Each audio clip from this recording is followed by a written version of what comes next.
Hey, greetings everybody. It's kind of a special day around Going Optimal as it's the 1-year anniversary of me starting streaming. It's been great. I really enjoy my time streaming. I really enjoy chatting with the viewers. Chat is awesome. I've really enjoyed building a YouTube channel where I got YouTube friends who don't catch me live but still like the content on YouTube. I really appreciate all of that. It's been an excellent year, and happy streamiversary to me. And you know, if you were going to get a gift for me, one of the things you could do is go to cardkingdom.com, because as a physical Magic player, they have a million things that I would love. And that you would love, because I bet you're a physical Magic player too. So if you check out the affiliate link down below in the panels to Card Kingdom, it will take you there directly from here. That means they know that you visited them from me, and that would be a nice little anniversary present for me as well. If you wanted to be thankful for the year we've had streaming, you could check out Card Kingdom via my affiliate link, and keep in mind, doing some if you ever are going to make a purchase from Card Kingdom, you can do it from my affiliate link and really help out the stream. But Card Kingdom is great. They have competitive prices, amazing buy list, and incredible customer service, and the fastest of the fastest shipping. You'll get what you want when you expect it, and as you expect it. And you just it's hard to put a price on the peace of mind you get from a reliable retailer, and Card Kingdom is definitely that. So let us see what these packs hold for us. We're going to do a best of 3 Throne of Eldraine today.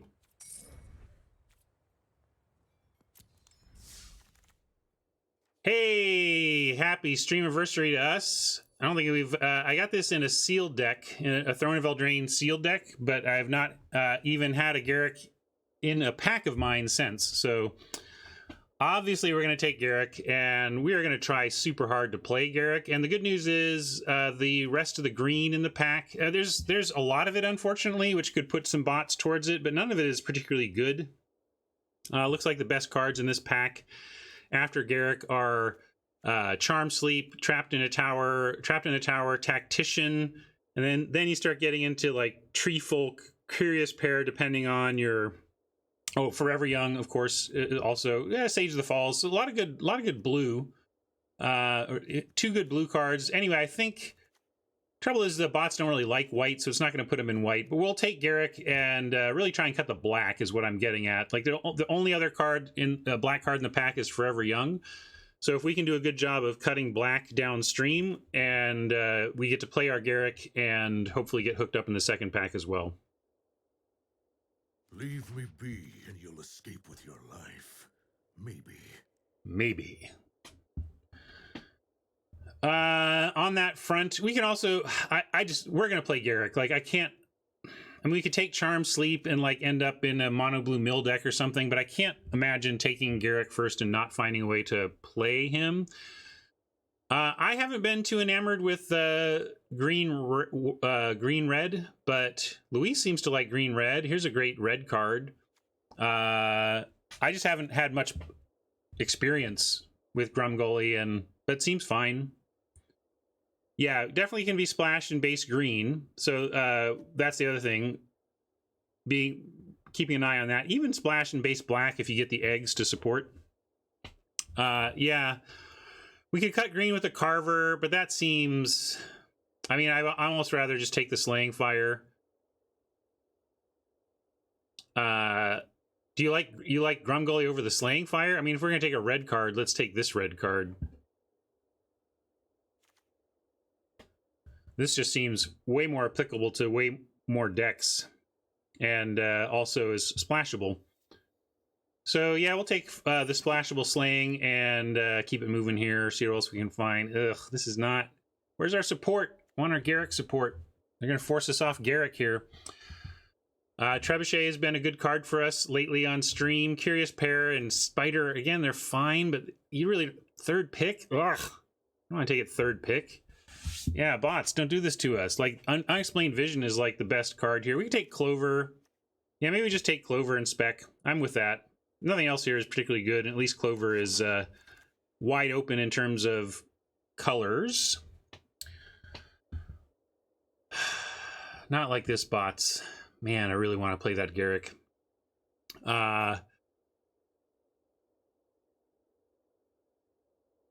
No, we're not taking Barge in here. We probably wheel the Barge in if we really want that. I think we take Casket, Guide Mother, or even Lost Legion. Or Flutter Fox maybe over Guide Mother. Guide Mother might wheel. But Casket probably, yes, the adult pick. I'm going to take Casket, stay open. There's a part of me that just wants to take the Legion and, again, try to cut black hard. But we have not been given anything in black really to work with.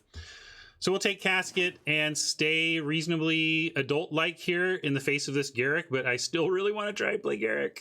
Oh my god, I want to play Garruk. But now we have an Arcanist Owl that could fetch a Glass Casket or a Lucky Clover. And again, the black-green is garbage. Marrowleaf Rider is not where I want to be here. I'd rather just take the Owl and be prepared to abandon Garruk. There's the Ratter, but I think I'm going to take the Owl. But this is the saddest post-Garruk pick selection I've seen. All right, we'll take the Owl and see what we can make happen here. All right, this is where we could take a Desperation Acolyte and tell ourselves that we're still open. Because we can go, maybe, you know...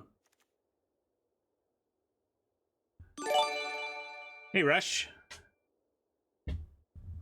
Thanks for showing up, hanging out. I'm keen enough on Garruk here to take the Acolyte. See if we can't head back that direction somehow. We can take Guide Mother here and kind of be as suggested. One place we could go from here is Green-White Adventure Splash Garruk. We have one card to the splash here. And Guide Mother is solid, and Curious Pair is the alternative. This is a little more controlling. If we think we still might end up in black-green food, I would just rather have the Curious Pair than the Guide Mother. But Casket is a real card. So it's like having Guide Mother and Casket or Curious Pair, and I think we want the Guide Mother there. But I feel like we're a little bit in an awkward spot where, like, it's not a great deck that wants both Guide Mother, or that's playing both Guide Mother and Garruk. You know, this is a very aggro card. This is a very control card. Own the long game, but we'll take once in future. There's a lot of green there. Maybe that's a good sign. Here's a Tree Folk. Yeah, the Carver came all the way back around. I mean, we were looking at this as our pick to support the Garruk at like pick 3 or whatever. So this is actually a great sign. Green is proving open. Maybe with Garruk, this is the place where we could end up with a Desperation Scarecrow in our deck. Garruk at 7 is still decent, but I don't even want any of these, so I'll take it just in case, but we hope not to play it. Beanstalk is decent as a sideboard option, but if we're going to be heavy green, I'll just take Gingerbread Cabin here. Yeah, Memory Theft playable too, but right now I'm thinking we're splashing black, although it could change. We're only a pack in. If pack 2 is just laden with black, we could pivot back towards green-black. We would not expect much black out of pack 3 in that case, but it could still be worth doing. Fell the Pheasant last is very nice. Main deckable if we need to, but best of 3 here. Happy to look for a sideboard option there. Ayara is a black card, but not one we're excited about for this deck, and this whole pack looks pretty garbagey. We're on Kenrith's Transformation here, or Gems. It's also low that maybe we just take Gems here. I'm going to take Gems. I don't think Transformation is that important. Some say I never heard of ya. A rap burglar. Thank you, Tryhard. Appreciate that. Hey, I was going to mention Beanstalk Giant as a major piece of the puzzle that could help us splash Garruk, especially in the context of Lucky Clover. So super thrilled that we found ourselves a Giant.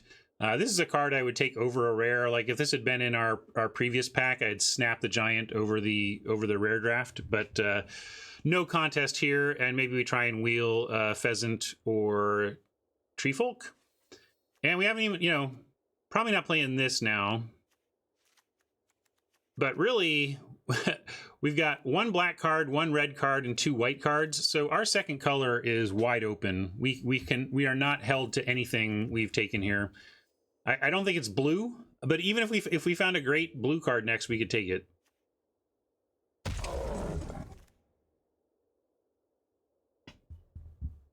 So on that front, we have a Trapped in a Tower, though. I think that's the best card here. And, you know, Lucky Clover is going to find the most action with white and green anyway.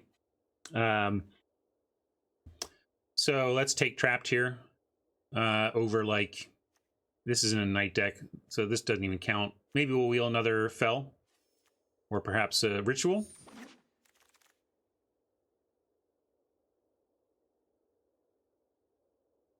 Couple of good red spells here. A little too late for that, though. We can take Outflank, Guide Mother, or Shepherd. Shepherd is a target permanent you control, so we could even like reset a Garruk with something like a Shepherd. If they were attacking Garruk for lethal, saving him would be pretty sweet. But I also don't want to be too Garruk. Like it's easy to get Garruk focused, but we could easily end up playing 3 or 4 matches and never even see Garruk in our hand. You know, which is why you got to make sure your deck is solid outside of your bombs and not just count on your Garruk getting you there every time. But let's go ahead and take Shepherd here over Guide Mother. Probably wheel this Guide Mother anyway. Maybe get an Appetite if not, or an Outflank. But I like Shepherd here.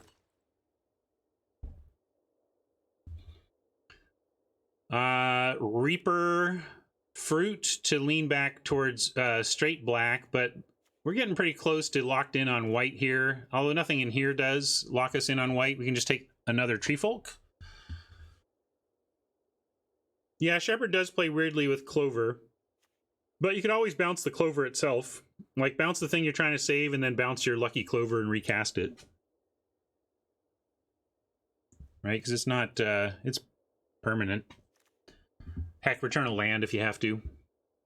Maybe you haven't played a land that turn and you actually, it becomes kind of free. That's only if you do it on your turn, though. I think we are not looking at black as a main color at this point, so I'm just going to take the second Treefolk.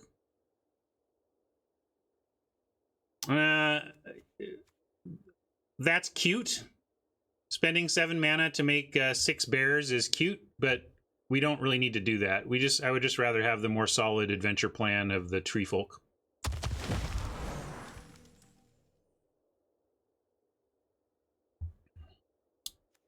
Are we a Ginger Brute deck?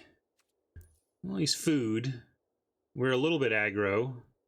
Say these are more 4s. So we have a weird kind of leap from... We're not going to play this, though. Yeah, we can just take a Spider. I think that's fair. Spider's fine.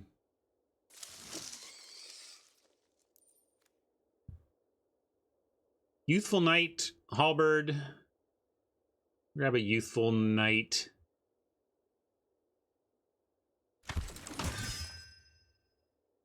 Another Spider.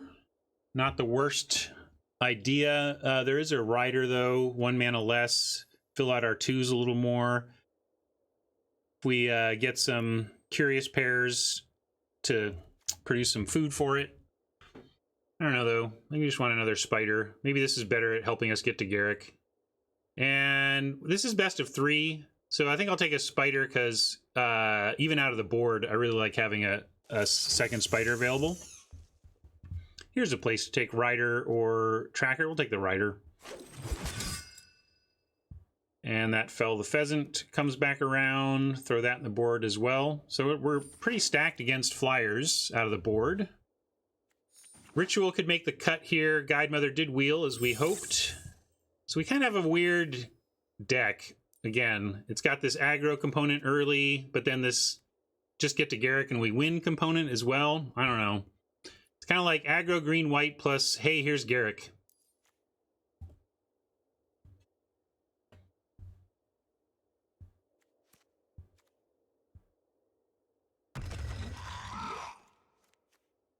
All right, pack 3. Sort this out for us.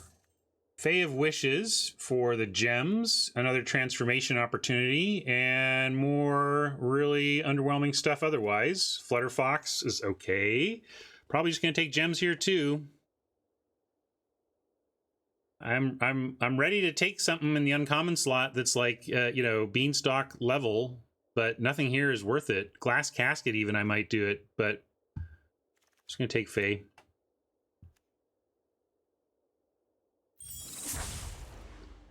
Another Shepherd, Sir Alan. Don't have any 5s, right? We just kind of leap to 6, so we could take a Sir Alan, kind of bridge that gap. Shepherd might even wheel. It's not a high priority for bots.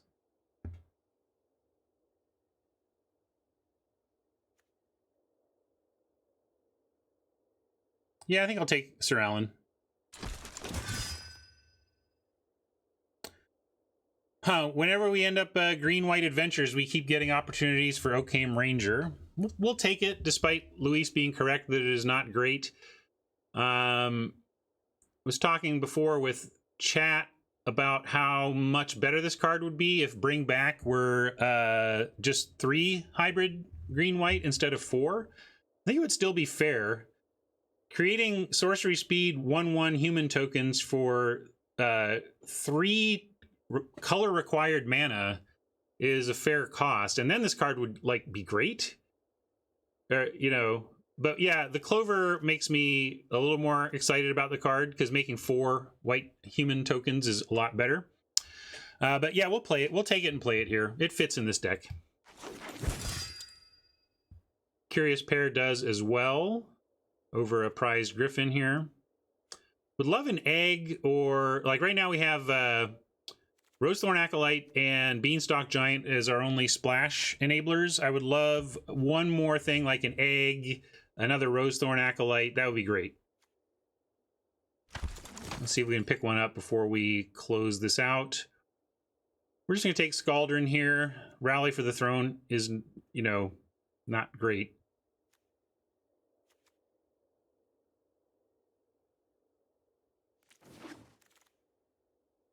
Lonesome Unicorn, or yet more help in the air. I think with 2 spiders and 2 Fell the Pheasants, we can pass on this spider and just go for the unicorn, which again also gets a little bit better with the clover, because you can double up on knights after the turn 2 clover.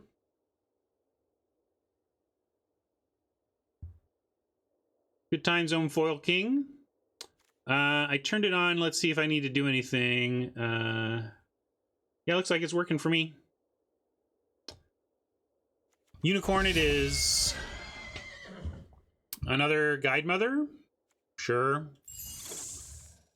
Another Guide Mother. And this is our last chance at fixing. Didn't find it, so we're going to have a 3-source splash in Rosethorn, Beanstalk. A required update is available. We'll disable new matches in 10 minutes. Okay, well, maybe I'll have to do that after we draft here. Let's draft, build, and then I'll reset. Nice that this Flutterfox came back. We could take a Return to Nature for the board. But I think Flutterfox to support somewhat of an aggro start here is nice. Flutterfox, Guide Mother can be a turn 3 play too, in terms of bounce a flock, fly up the fox, and then cast the Guide Mother. And Griffin or Squire or Dummy. I think we can take Griffin here. Don't know if we play it, but I think that's correct. Same thing with Appetite. Decide if we're playing it or not. Another Griffin. I'll throw this one directly in the board. I don't think we're even playing the first one, probably. We'll see. All right. Oh, wait, let me see how many Garricks we have. Because if we're under on Garricks, I'll happily... I forgot to look before. I'll craft up on Garricks if they're there.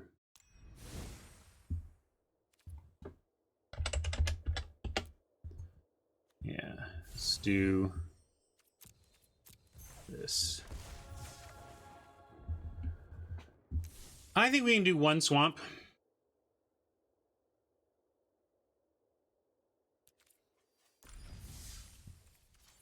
I think we can get away with 1. Garrick's a fine play quite late, and 3 sources is good enough to me.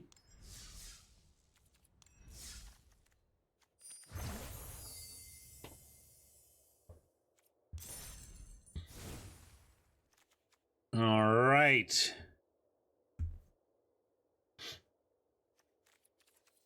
Five cuts.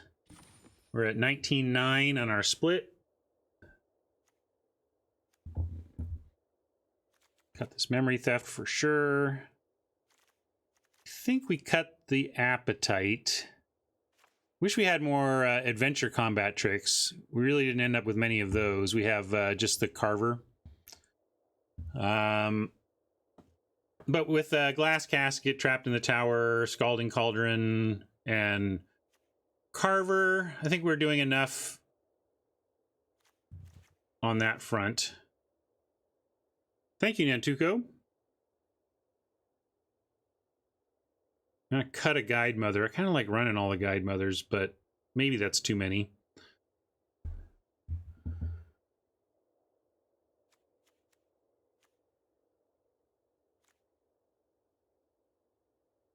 Maybe we cut the curious pair. Like, it feeds the Marleaf Rider, and sure, if we happen to have the Lucky Clover out, then we're pretty cool with it. But other than that, what's it really doing?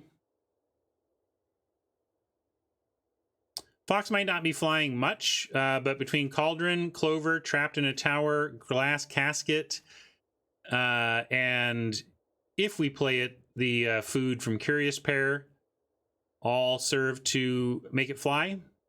I mean, you can like, I'd rather cut the pair, basically. Having just a 2/2 that sometimes flies is fine by me. Yeah, let's cut the Curious Pair. And hopefully this is a 3 for us.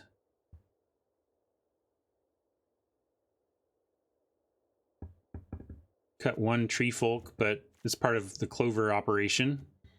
Yeah, I keep eyeing the Griffin. Clinging to the idea of running it, though.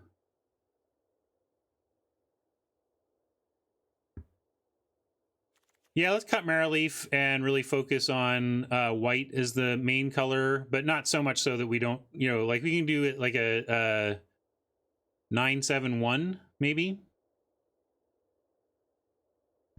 9 plains, 7 forest, 1 swamp. And then what else are we cutting? Where are we at here? 17-7. Oh, we're talking about the Griffin. It's weird not to be doing much at 5, but I guess we have Lonesome Unicorn and we can do, there'll be stuff to do.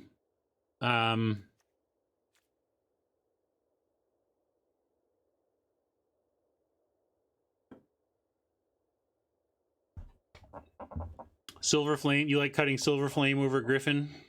This is not the best Silver Flame ritual deck, that's for sure, although we could be pumping out extra tokens here with the Clover and here with the Clover. So there is that. Oak Game Rager is not amazing, but is worth playing here. We have Lucky Clover, and this is where I want to keep the. I'm going to run it this way because I think Ritual is, these two support each other. I don't want to cut one without cutting both, and I want to start with both of these in. So.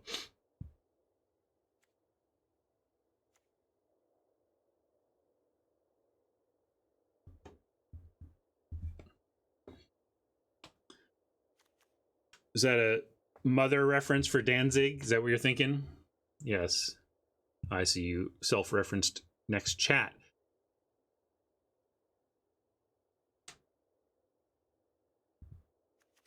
Yeah, Spider could go, but we don't have much going on at 3, so I think I want. Oh no, we don't want the cabin. I do want. I'm going to have the 1 Spider main.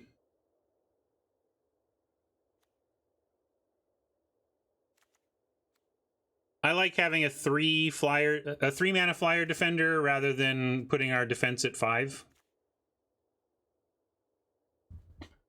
And this is best of 3. So yeah, we can load up on Fell the Pheasants and other stuff. But I like having a game 1 flyer answer, though. All right, let's try this.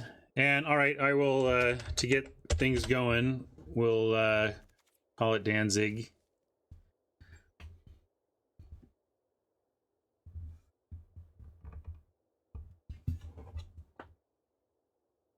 Oh, and we're going to adjust these numbers.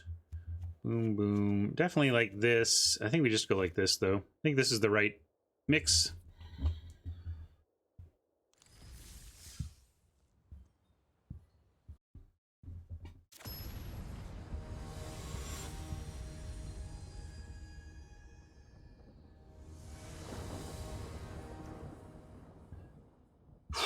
This is rough. What, oh, interesting. This is new.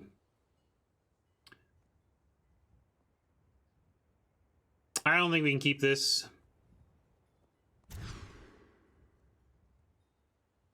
And we're going to have to keep this.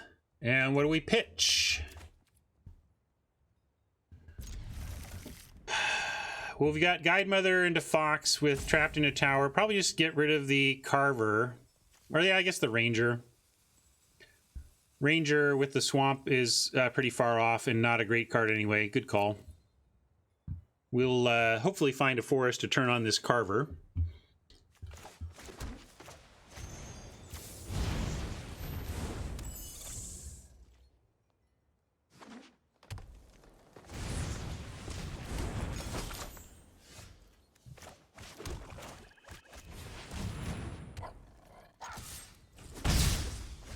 Got Cauldron next turn if nothing else. Hey, we did find our forest. We could even not play the Cauldron to if we wanted to Carver into the Curious Pair, but that seems silly. We'll heck, we just get extra damage if we wanted to do that. I mean, that's not the worst idea. We could use all our mana here to Carver, get an extra hit, and then be ready to cast the Carver as well. If we find a land, like we have nothing else going on really, if they don't play something we specifically want to trap in a tower, then we're not going to want to play that. So I actually am going to just get a little extra damage in here and set up to be able to, if we find a land, just create a 3/2 next turn that can attack through the Curious Pair. Cardboard Live is active according to me, but maybe, oh, classic post-update fail, probably. Iran 88, awesome. Glad you enjoyed the podcast. And Gnome Assault, welcome. Innkeeper is begging to be shot down, but I'm actually going to give it a turn here. They may get a turn's worth of value out of it, but I want to deploy the Carver this turn.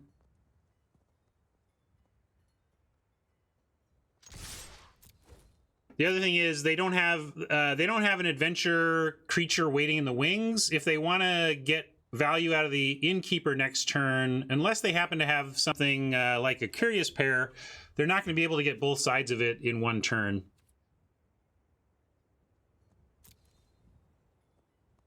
So I'm going to keep, and also their extra cards don't matter if they're dead. That's the other theory of this. Let's apply maximum pressure. Excellent reminder from Ubermensch that if you are an Amazon Prime subscriber and you don't have your Amazon account linked to your Twitch account, you're missing out on $5 of support per month that you could be giving to your favorite content creator. Now we're going to trap the pair in the tower and go to town.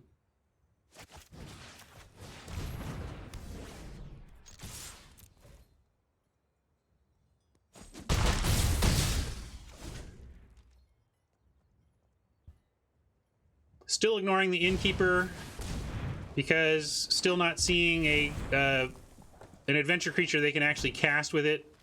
I suppose they could do one now in terms of the Rummager or the Acolyte. Those would be reasonable hard casts of an adventure creature right now. Looks like they don't have it, though.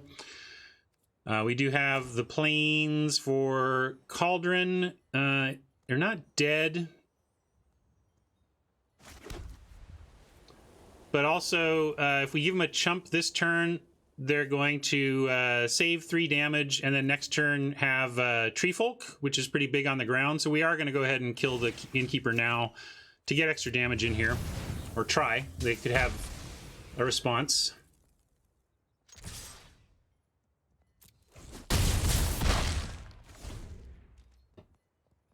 Right on, James. James hears the call and is going to go work out his Twitch to Prime connection. All right, we got game 1. We're up against Red Green Adventures. We put Oppo's creature into the tower.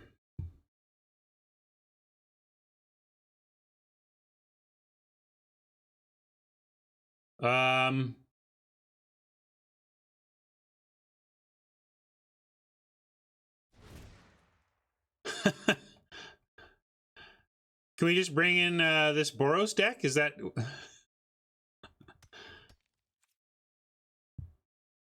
Look. I spent a lot of years in game dev, so I'm not going to mock any developers. Software is hard, but I'm surprised this wasn't caught. But I'll share this with the dev team, because that's not what I expect to see out of a sideboard. Let's kind of hit done and see what happens. All right, we'll restart and hope that works out. Oh, really? That's the first time it's ever happened to me. So I figured it was, since it happened on the day after, right after a new update, I figured it was related to the update.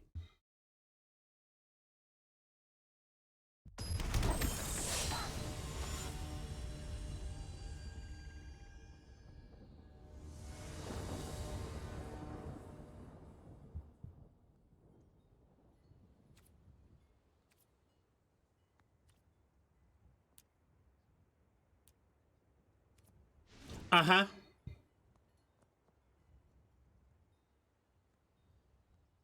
Good news, everybody. Free draft. Because I don't know what's going to happen here, but I assume we're done? Well, I'm going to let it time out. Maybe it'll... maybe we're not seeing the sideboarding timeout, and once it does, it'll bring us back to the game. I don't know. That's what we're going to try.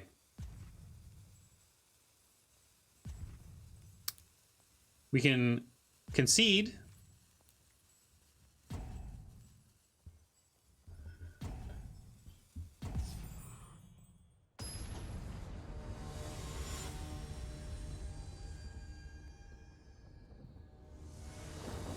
Yeah, our sideboard is really good to tune against flying decks, but red-green isn't going to be a flying deck, so no big deal. I guess we'll keep this. Yikes. Turn 1 Innkeeper is a bit scary. We'll have to try and beat him before it matters.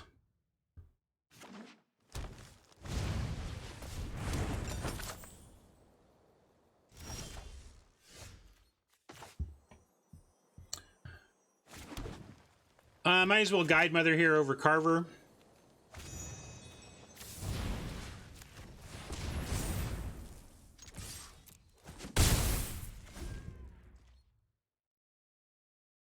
Try to save Carver for the Shield's Might for a real mid-combat trick. Guide Mother at sorcery speed, might as well get the extra 2 in there.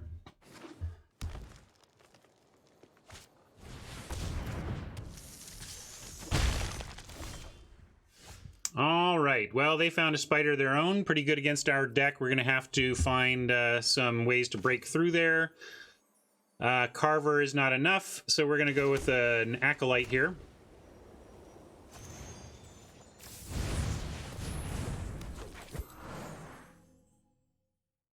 Yeah, it is a little weird, right? I don't know.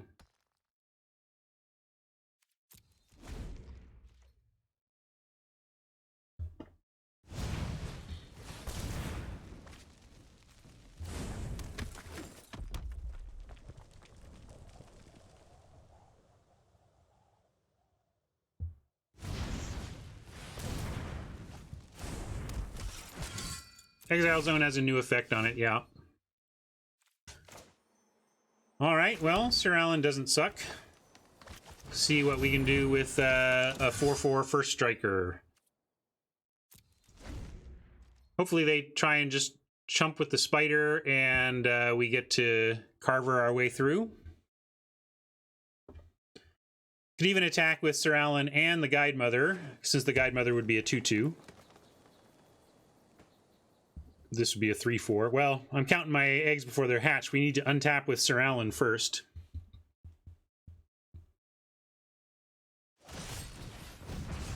No such luck.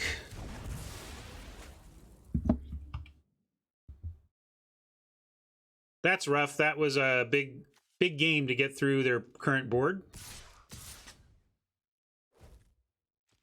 I'll take this offer. I don't know if it's for Trick or Knight, but either way, we'll take it.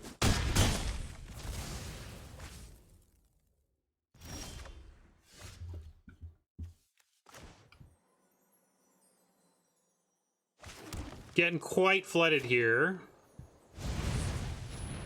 Still want to try and use Carver to do some real work. Some say I never heard of ya, a rap burglar. Thank you for that sub. Besides, if we just no value cast a 3/2 for 4, it doesn't get through on this board anyway, so it wouldn't do anything for us. Yeah. Top decking Garrick here would not suck.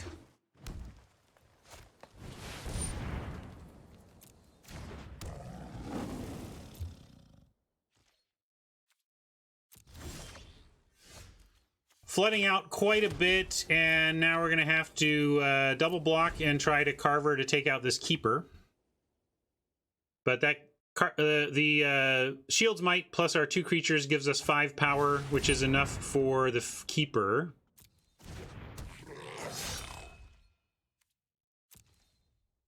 And it even... Oh, okay, they're going to pass.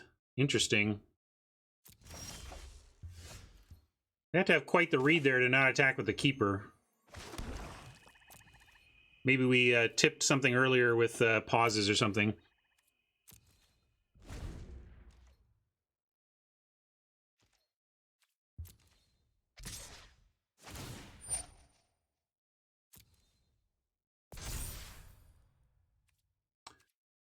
Well, they were clever to not send in the Keeper, but we are going to try and eat this Red Cap Raiders and hope it works. We could get blown out here. This is the big risk of combat tricks in general, but we're not in a spot where we can really play around anything with how much we're flooding. And what I'm hoping is that if the... Alright, well, at least they trade. And we can play Carver. If we find another creature... we still have a block on the Keeper.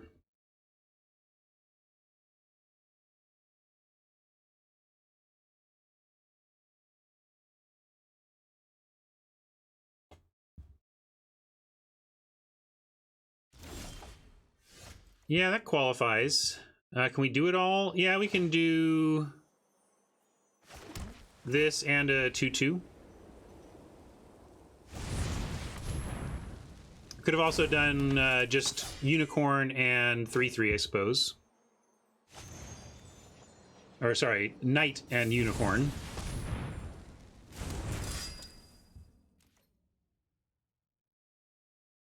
Yeah, I actually probably should have. It would have given us a little bit of a better of a block. So I just kind of was focused on following through on the Carver side of my adventure, but really I should have just gone... Rider in Need into Lonesome Unicorn. Then we have a total 5/5 instead of a total 5/4, which sets up to 2 for 1 ourselves against the Keeper instead of 1 for 1. So, boo, Ryan. Yeah, Once in Future would be a nice draw at this point.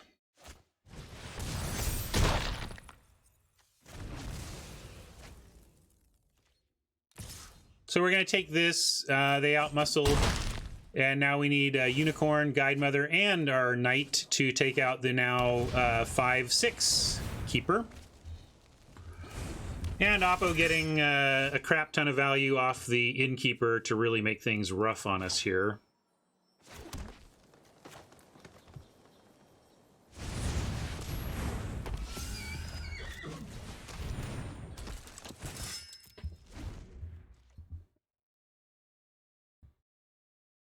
The out muscle actually made it so that my sequencing on Carver versus Unicorn worked out for the best, because the thing that got killed was our 3-2, and now the 3-3 is around. So it wasn't the right play based on what we knew at the time, but it turned out to be okay.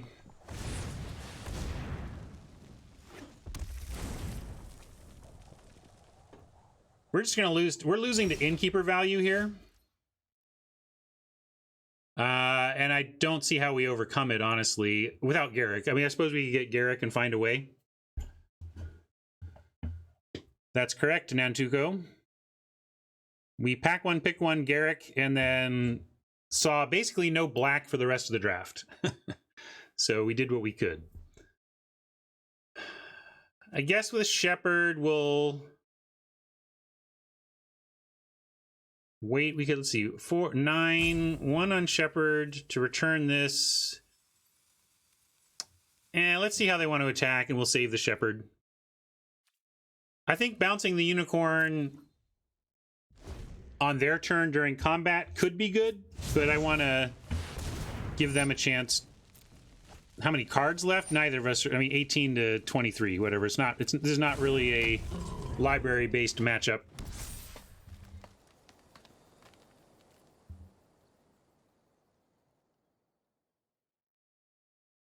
I've not played a deck around that. No.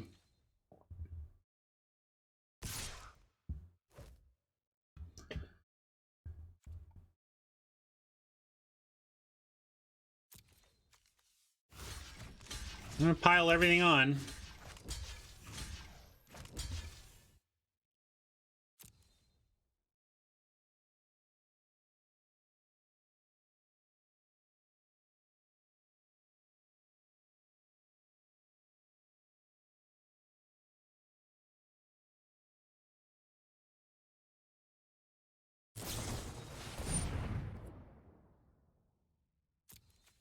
This is why I want to save the Shepherd. We can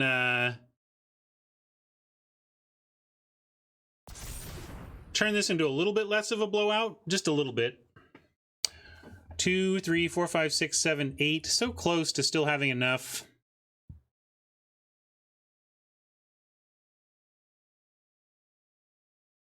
What do you mean?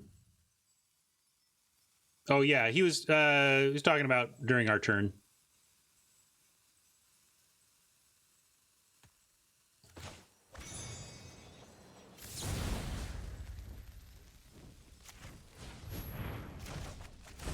Yep. We save the Unicorn, and then we at least get to redeploy. But we need a lot of crazy things to go our way here, and it starts with not drawing a freaking forest. Like we need to trap the Beanstalk Giant into a tower and drop enough to trade for the Fables.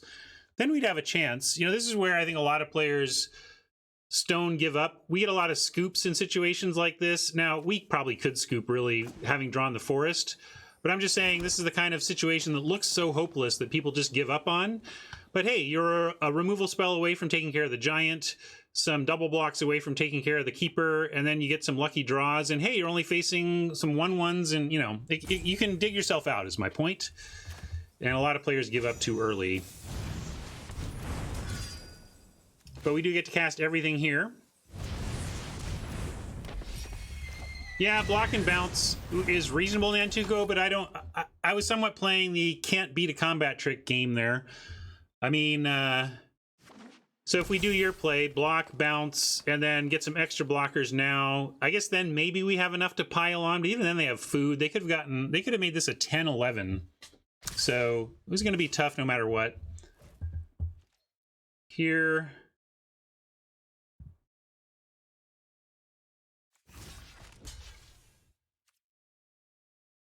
I think we got to just try and trade for a Rimrock and Chump. Well, actually, no, we should do this and this. And maybe... Well, this is lethal, so we can't do this. I was going to try and trade... I wanted to trade for the Rimrock Knight, but it's not going to happen here. We got to trade for the Keeper and Chump the Beanstalk. But again, you know, this is kind of scoopable. We had some outs. Like, if we had specifically drawn Trapped in a Tower, for the giant, then I think we would had a reasonable pull-out, stabilizable situation.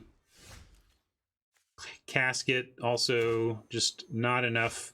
So we're done for this one. Do you think we'll get to sideboard? I don't even think Garrett could save us there. Hey, Fool Auto. No sideboarding for us.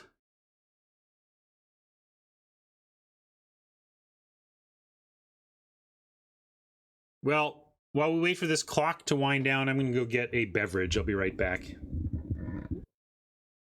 I'm not going to restart again. It did nothing when I restarted before.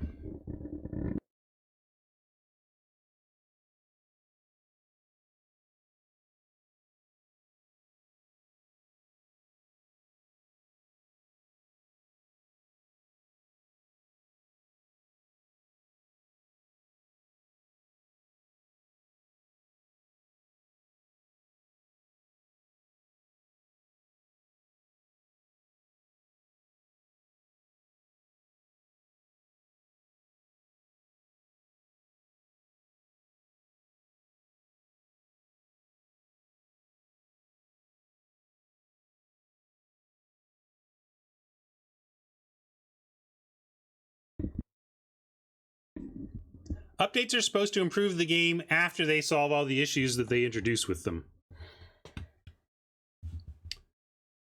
Well, I guess we have to restart. I expected it to be ticking me down by now. All right.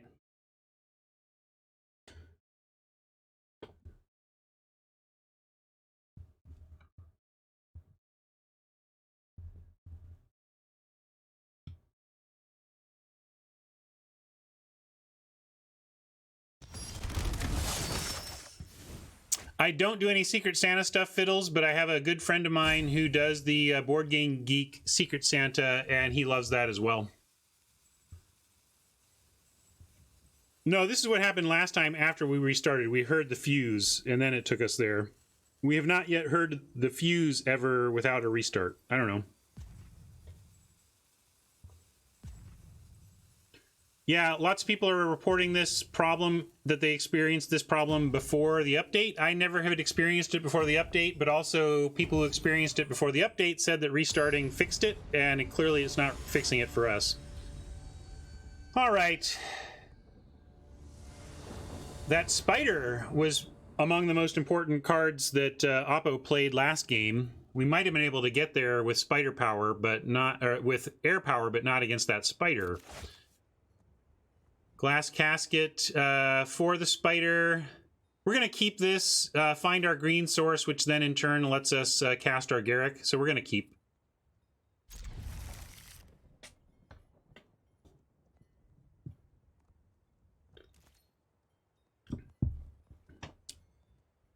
How do you, I don't know how you want your name pronounced. Is it Irion or Irion? Irion88 says you lost the draft due to a bug on Wizard's part. If any of you are experiencing an event loss due to any bugs introduced by the update, here is your place to report it and get your stuff back. All right. Well, we know we're casketing the heck out of that Innkeeper. Go away, Innkeeper.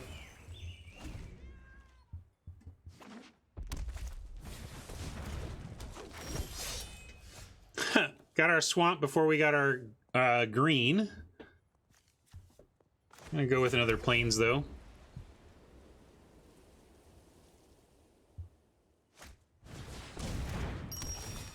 All right, deck, we really want a forest or a playable white card off the top. Neither. Thanks, deck. Well, we have Sir Alan next turn, no matter what, at least.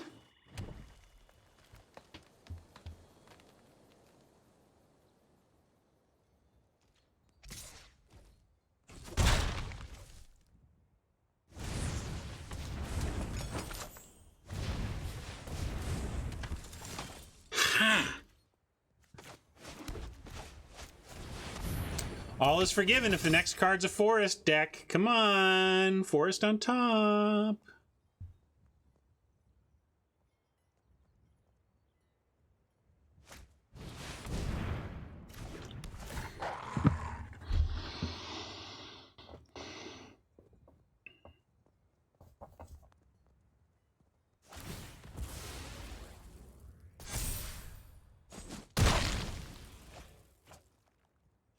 That's real bad. We can't even, if we draw a forest, we can't even play Garrick because we can't destroy the Wicked Wolf. Wow. Doesn't matter anyway. This is how we're going to go down.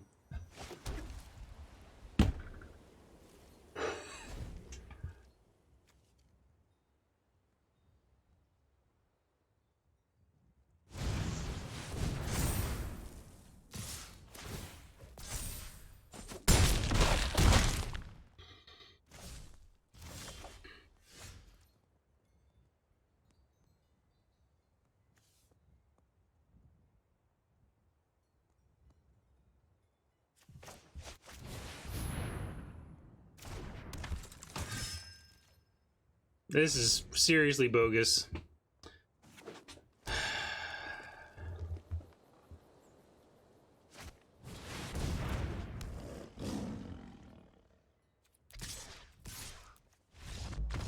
Yeah, it must be nice, Oppo, when your opponent can do just nothing.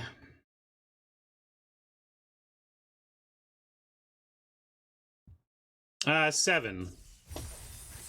A little light on forests. We could go 8-8, but I think 7 is correct for the way the deck is structured. We just got very unlucky there.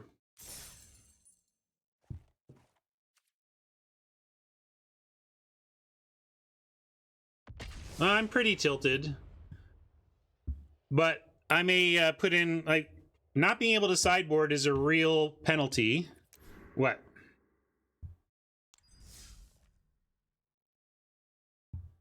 I have restarted the game. It hasn't been all right, fine. I'll restart it. We've already done this. I've restarted it 3 times now. This will be like the 4th time. I don't know what y'all think. Whatever. I'm with you. I'll restart it. But if restarting the 4th time magically makes the problem go away, I'll be more annoyed than if the problem is still there. I seriously will. Nobody's talking to you, Siri.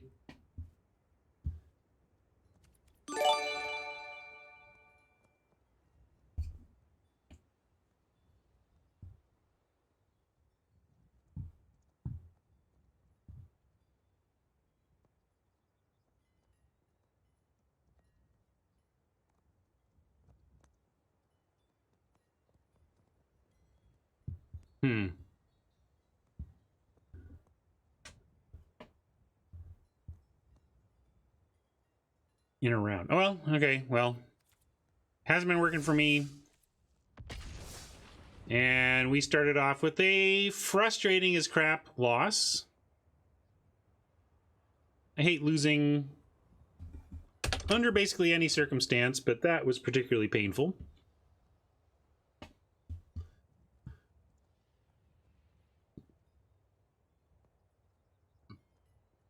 Also, Valhalla's Chosen is the literal first. First day subs were available. Brian was the first to sub, so.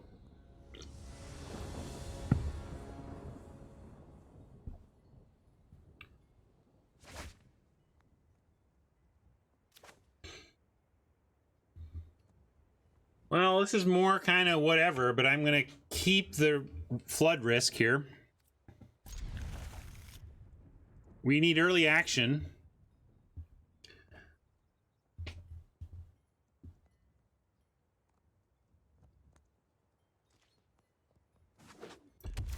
Kruzico wants to mull that. I can't bring myself to. We'll see if it was a mistake.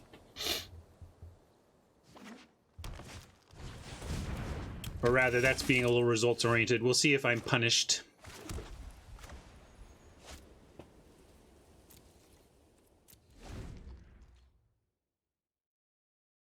The fact that I'm on the draw is why I kept. I would be more inclined to mull that on the play.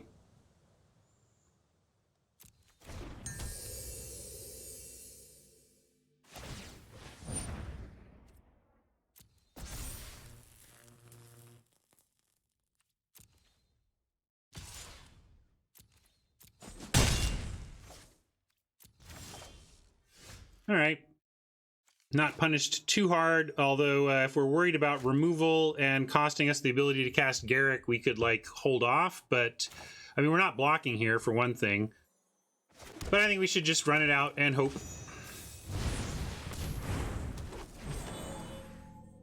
But it's a little scary when one of your 3 sources of black for a powerful card like Garruk is off of a creature, an imminently killable creature. And we're just going to have to take this because of that. It's too important to get to Garruk mana. So we're going to take a big smack here. And this is interesting. We're just going to play Carver for no value other than a 3-2, because the 3-2 can block the Paladin. We could just play the 3-3 instead, but then that taps the Acolyte. Yeah, 2-2 blocks, but yeah, I guess if I was thinking they could move the Slipper, but the Slipper doesn't add toughness. Okay, we'll do the 2-2 instead. Good call.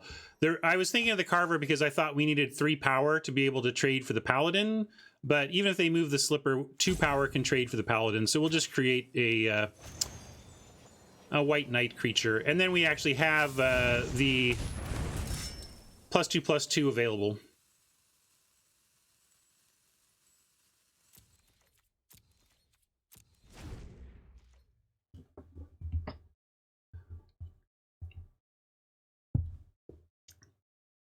If they've got Reach Out and Hit Ya removal, then we're in good shape because we have the Carver. If they have a combat trick of their own, I don't think we put the Acolyte at risk, honestly. We could. What do you think? If it all goes horribly wrong and they have the combat trick to win combat on Acolyte, then we have Lonesome Unicorn into Tree Folk, which isn't the worst. We're at 9, though, and if they do have a trick, we're going to get pretty low on life. But I think we'll just do this.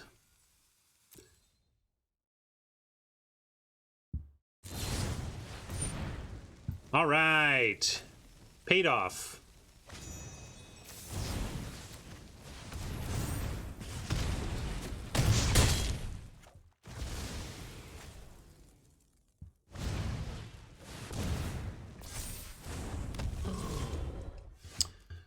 Now that's a bit annoying, but we can make some wolves with Garruk and do some decent blocking. They call me a monster. You cannot run or hide. Well, thank you for all you've put in, Fiddles. I appreciate your viewership and your contributions to the great community we have around here.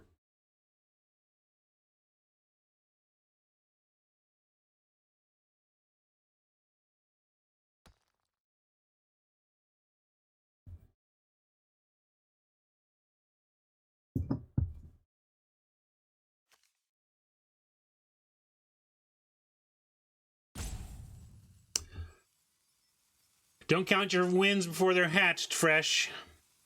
Garruk can be beaten. This is the turn to do it. If Oppo has any of the tools needed to beat Garruk, now is the time. They haven't just fired off a bunch of obvious spells or anything.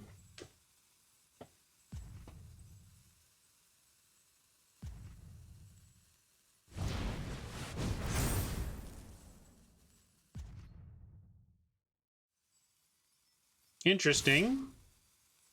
So they're just coming straight at us. And to that end, we're going to... Wow, did they just... Like, there's no single mana combat trick, so I'm going to go ahead and double block the Squire. You want one on each, Tron? I think we should just get rid of one. We might be going low enough. Yeah, going to... You don't want to go to 2... Well... Y'all don't want to go to 2, but what's the plan next turn? We just play a 6/5 and hope that's enough?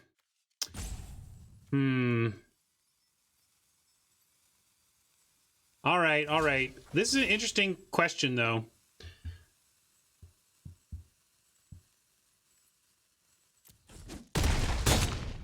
With no trample, we'll do it that way.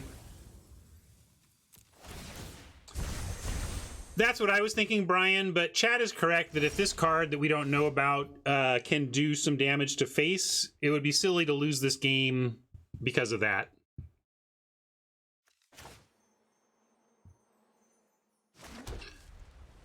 So let's make some more pups. Or we could, let's see, if we killed this one, we could make this one and still have a blocker.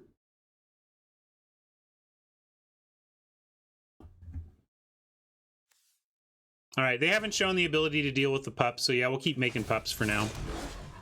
And then the emblem gets out of hand. I'm going to go with the unicorn, though, over tree folk. It allows us to get the counter value while still having the blockers we need here.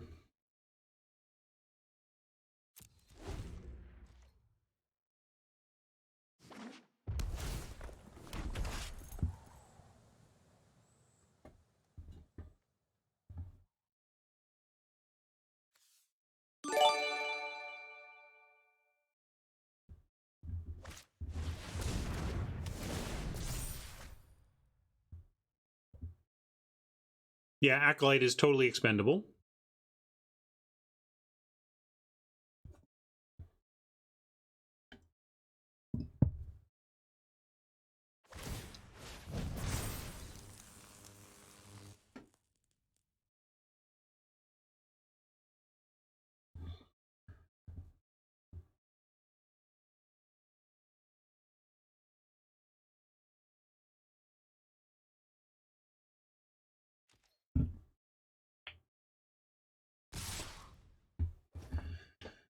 Still coming straight for us. We're going to go block, block, block, and chump.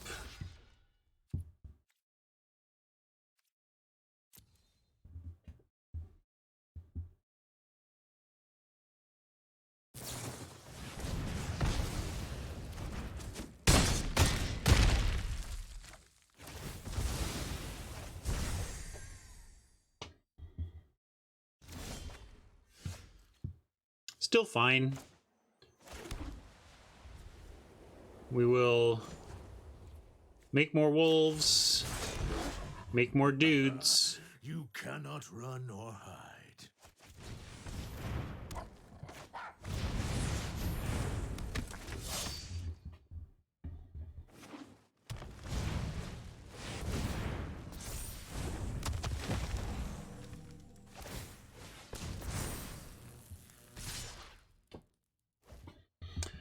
All right, how are we doing this one? I think I like 3 on the giant.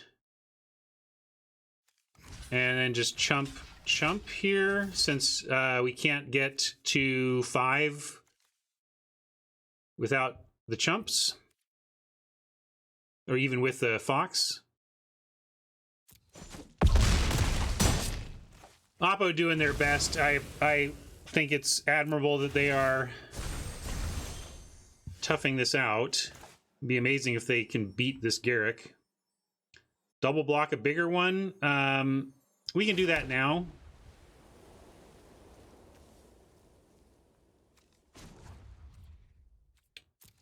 Also, we could...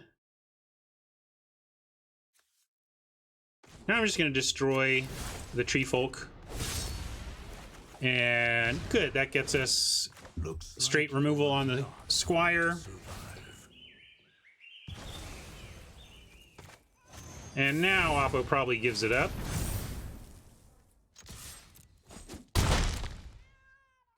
Although they got the slipper, I gotta be careful. They could drop a tree folk and beat us. So I gotta, yeah. That was a little bit dangerous. We gave them 1 draw to punish us. Let's see if they do it.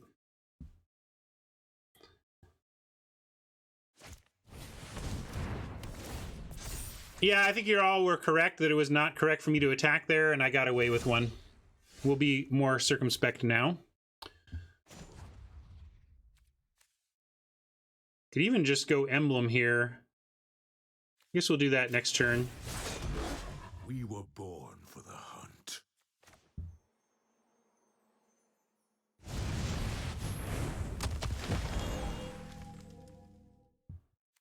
Sheer luck, but come on. They needed very specifically a 5-power creature off the top. My odds of surviving that turn were quite high.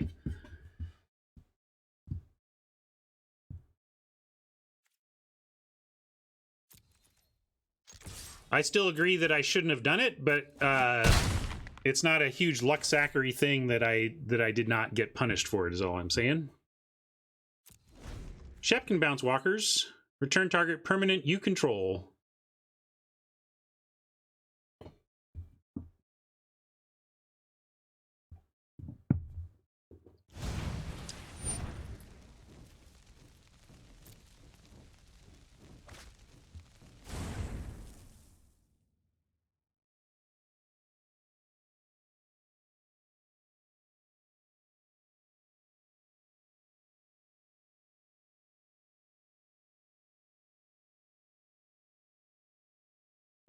We don't need to bounce Flutterfox. A 5/5 on the ground is going to be just fine here. Well, we were always dead to Sundering Stroke.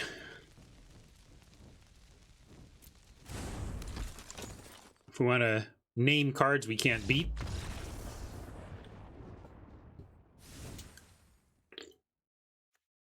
I feel like such a great Magic player.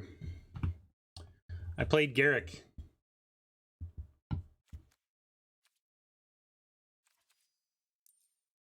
Sideboarding is all right.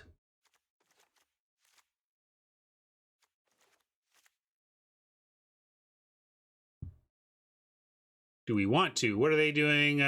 More green-red. More green-red, so maybe we don't even have much to do. Maybe we bring out the spider.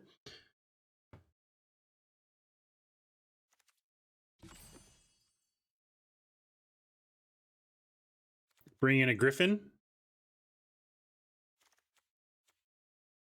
I think I like bringing in Griffin. Yeah, isn't technology wonderful?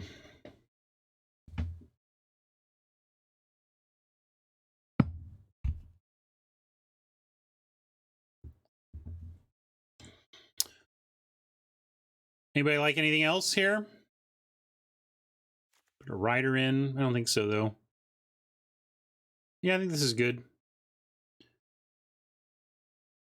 Scarecrow. How does it measure up to what they're doing, though? I think I'm just going to go with this.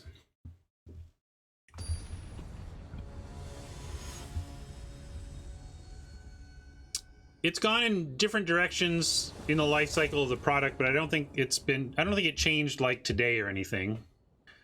Well, this is another crappy looking opener that we're going to keep despite the flood risk. At least we have a 2 here. You want to ship this back?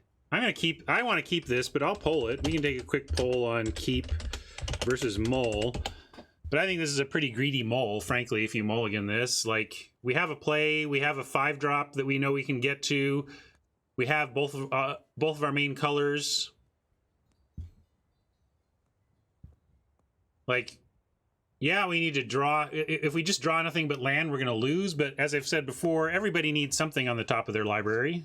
Everybody needs the top of their library to help them on some level,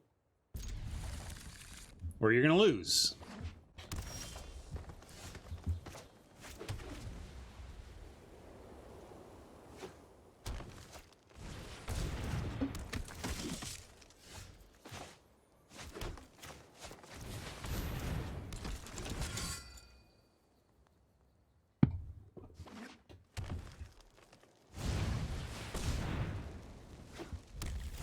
I feel like this is the exact same opponent. Are we racing? I'm going to attack because if they play an adventure creature next turn anyway, we can't block.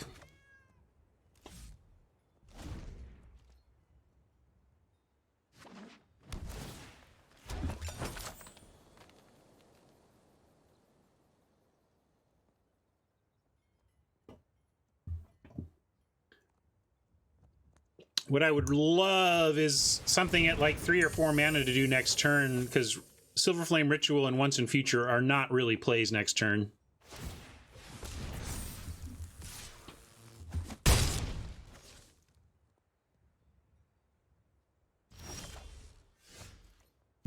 Well, it's something to play, but I think we need to save it for the Beanstalk. Giant. And Sir Alan will come down and threaten to block the Squire anyway. No, it's not. That's my point.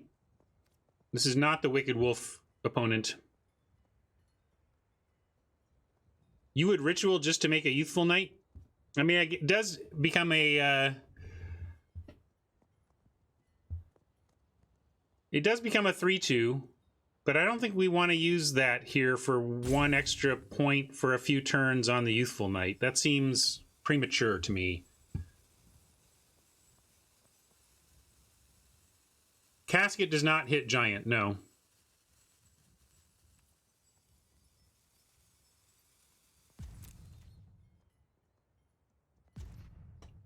Yeah, I'll just sit back. Right now, Youthful Knight blocks the Squire. I'm really worried that they just turn it into a 4/3, though, is the thing. But yeah, we might threaten a trick. I'll sit back.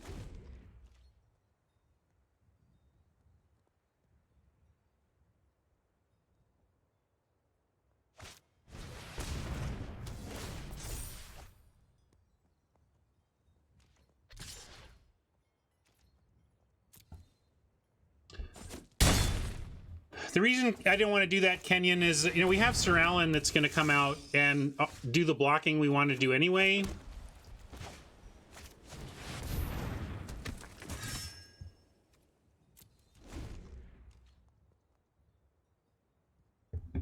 Now, if they can kill Sir Alan, we got problems. Outmuscle here is not great. If we get outmuscled, yuck.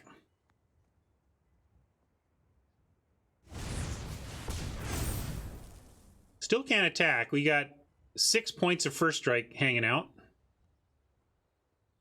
Unless they have the +2/+2 attacker. Wow, they do? All right, well... now I want to...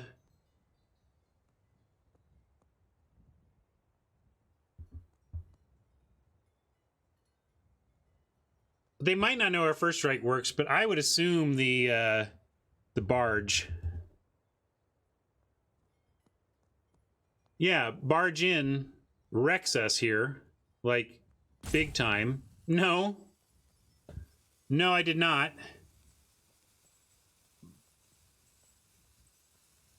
That's what barge in costs. 1 free red mana.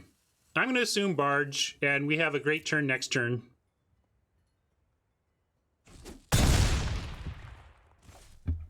Yeah, it depends on how good you think Oppo is, right? But one of the reasons I didn't do that is because we do have Silverflame Ritual here. We could go trap. We could just trap it in a tower, and it's not a bad use of it. We do have. I was trying to hold out for trapping these big ground dudes.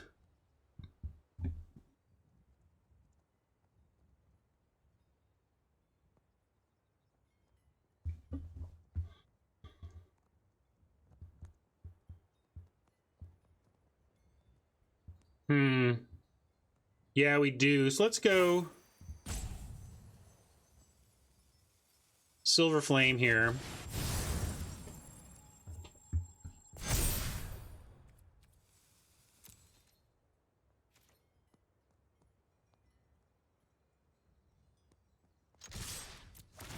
Somewhat of a free attack with the Youthful Knight. They have a block with the Spider, but let's make him do it.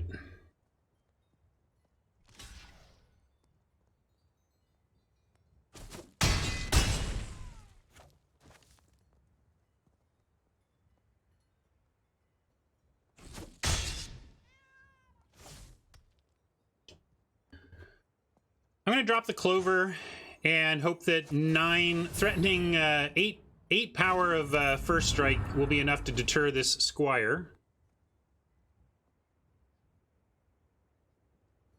We didn't block because the presumption, because they were threatening barge in, and a barge in just wrecks us completely, Nantuko.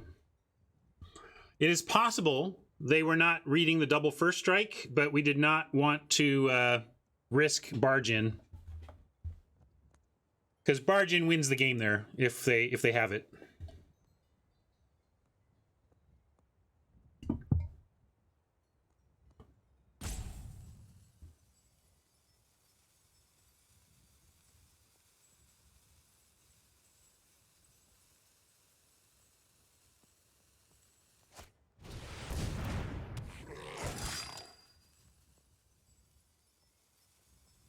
Now, if they attack, we have to worry about the appetite card. They didn't. All right. All right, all right. Just get ritual back and make everything really big. Make a griffin, though.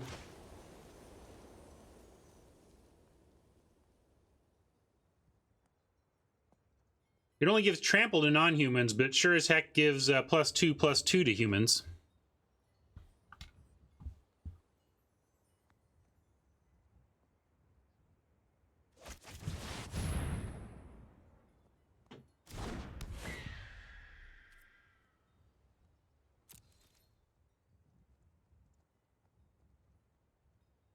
Once again, Spider doing work against us.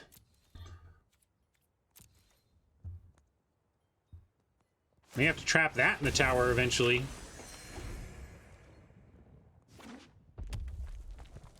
Here comes at least a tree folk, though.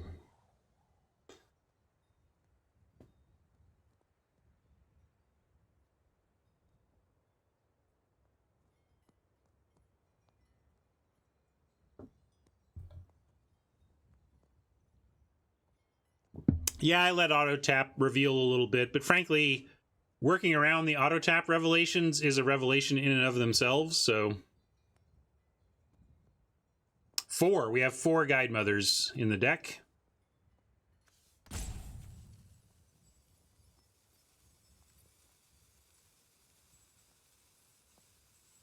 My presumption is Cardboard Live has stopped working because of the update.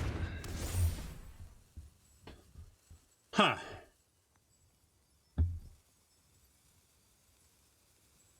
Still no good attacks for that red cap. Hey, Guide Mother, just as hoped. Know how we win, though.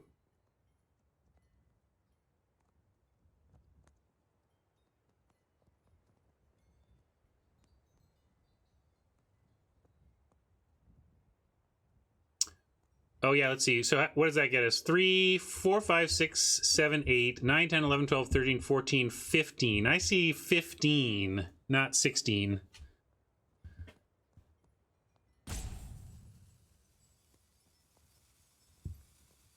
Yeah, red cap has reach. So I think we need to trap that.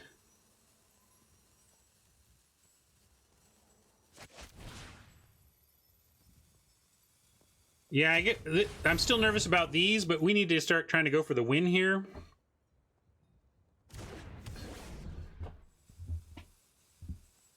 And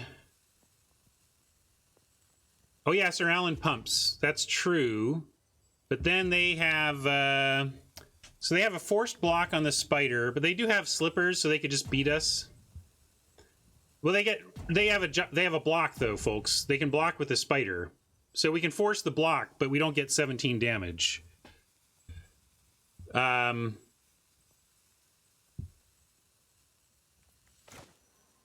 guess we'll make them decide on whether or not they want to take this from the prize griffin or give up their spider. That's true. We do have Guide Mother back to chump. Although now I've already targeted the griffin.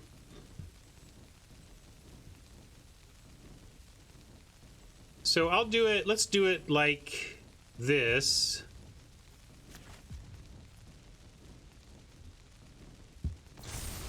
And then we'll have Youthful Knight and Guide Mother back to block, and I think that's fair.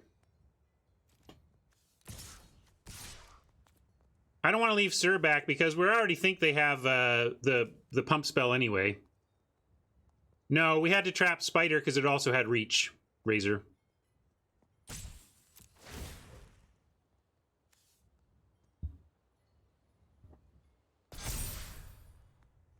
Trample only works on non-humans, and they would be attacking with the Squire, which is a... Oh, it's an elk! Shoot, I forgot about that.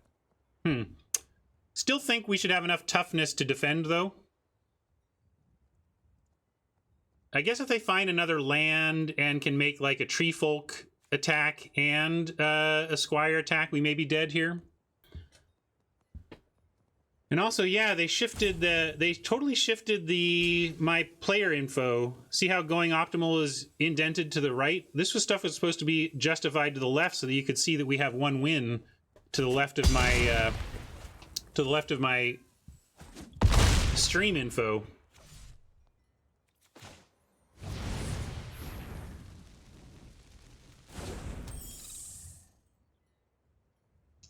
But yes, if they can find a big, hasty creature and still leave one red open, we might be in trouble.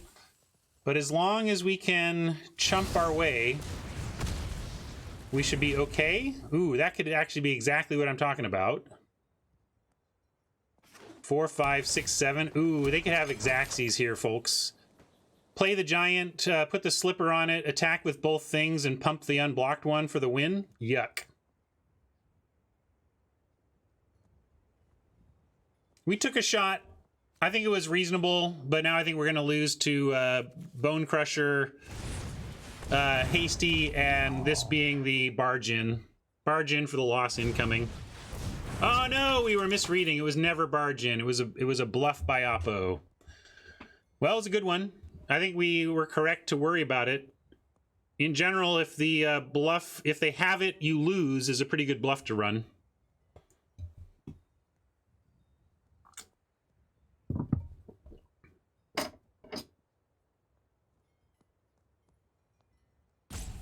Yeah, mainly, though, that doesn't kill us. I thought we were dead. If they had the barge in, we were literally dead, but they did not. Do we win now? They're out of flyers. We just need to... yeah, we'll get Guide Mother back and win. That's the plan. Now we know their situation completely. They have no... Like, this does not kill us. Technical issues kept us from sideboarding.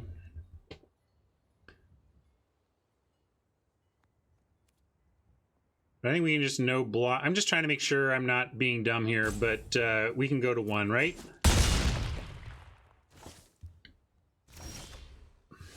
Hey, buddy. Don't need you this game.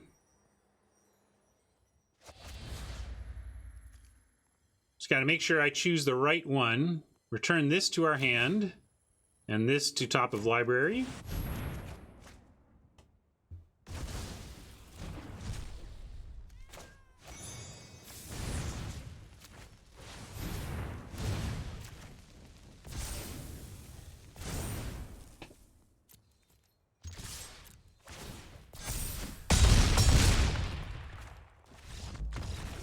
Well, good thing they were bluffing, because the barge in would have eventually got us, even though we were playing around it correctly as far as we knew.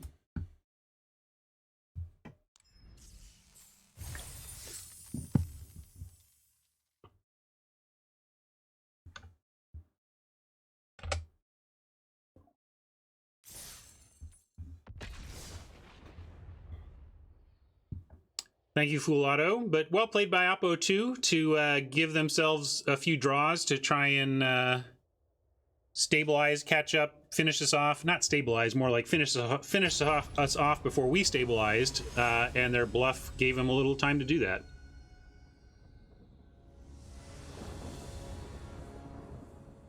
Yes, we may be giving Oppo more credit. Maybe they didn't read First Strike correctly and actually just pulled off something super lucky. We are again facing the old 5-lander with the Youthful Knight to bail us out. His hand is not beautiful, but I am again keeping.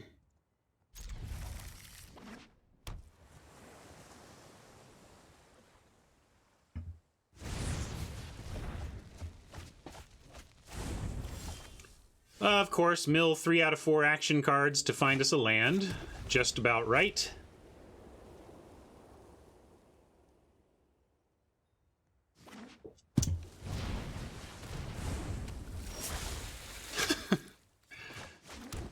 It's all part of the possibilities, which is why 5-landers are so rough.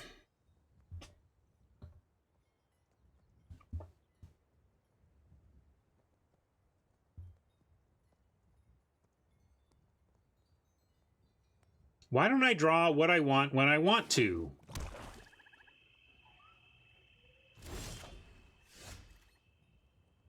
Even that's not super useful here, but we'll run it out. I don't see putting Trapped in a Tower on a Secret Keeper. That seems like playing into their runaway together hands.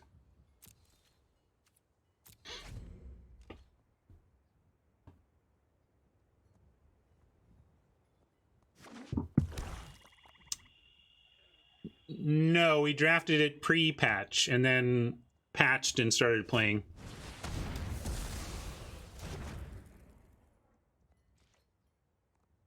Action, please, deck. Suggestive of future action, perhaps.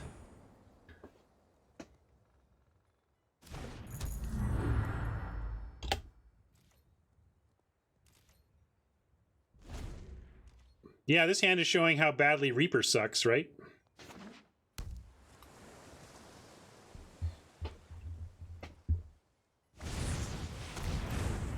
You're the Queen of Ice. Right on, Zenith. Glad you enjoyed the show.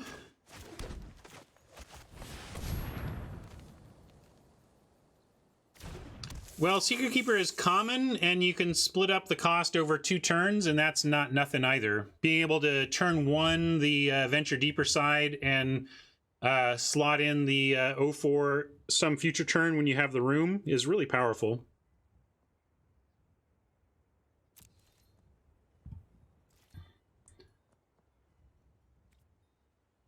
Well, think of it this way, Robert. I started streaming a year ago today, this deep into the GRN season, and Rat Burglar still made an appearance after that, so there you go.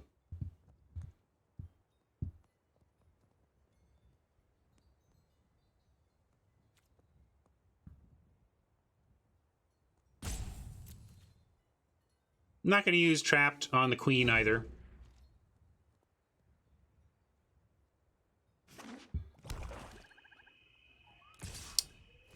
And to Robert, Dionysus, and anyone who wishes progress would happen faster on this stream, be glad I'm here, folks. Be glad I'm here.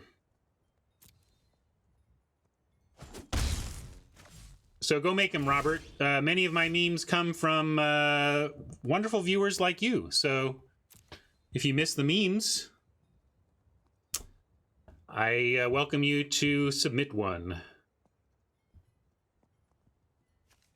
So we do have Once and Future that can draw us 2. We could get back Sir Alan and like a Flutterfox or the Shepherd if that does anything for us. Doesn't really do anything for us.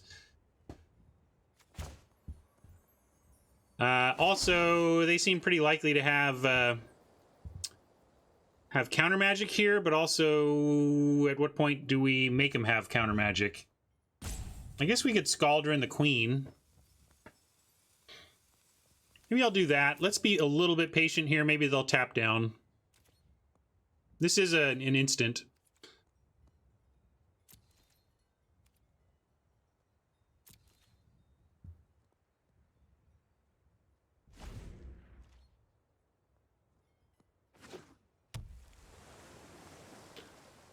Pick. You want me to pick from 1 through 5, just like guess?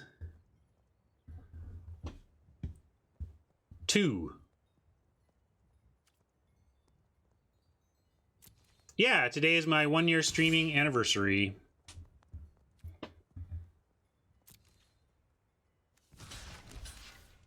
I'll block. And all right, fine, we'll do this. See what they want to do.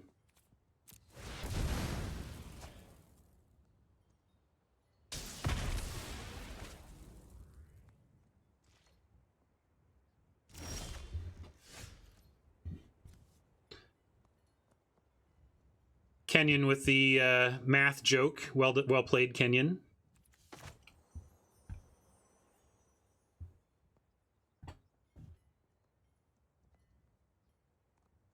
Oh, man. When Nantuko asks you to pick a number, pick the highest one.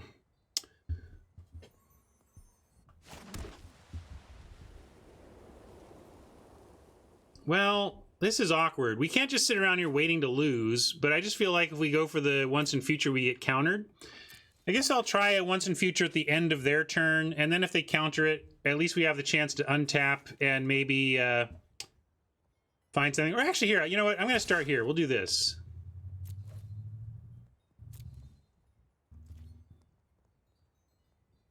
Huh. They don't even want to block. All right.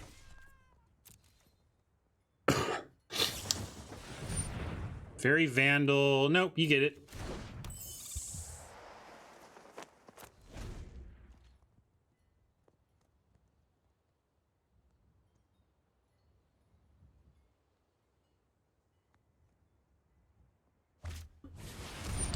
Weapon rack.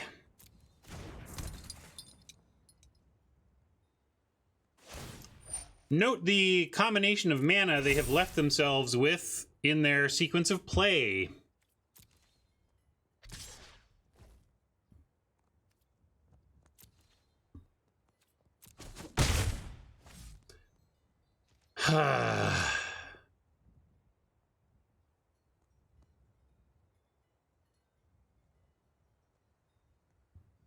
I didn't notice if it was done via auto tap, but either way, it's suggestive. It doesn't even matter if auto tap left them that or if they crafted their board to have that. It could be the same thing either way. All right, I fully expect to get this countered, but I also would like to have them tapped out, and then we untap and can resolve what we want. The trouble is if we wait fresh, if we wait, then they could be in a spot where they hold up 2 counters. Anonymous gifter throwing subs around. Thank you. Appreciate that. I'm going to do it. Some say I never heard of ya. A rap burglar. And I'm going to go for a Scaldron to try and take out that flyer while we can. But here comes the DSP. They were just always going to hold it up. Some say I never heard of ya. A rap burglar.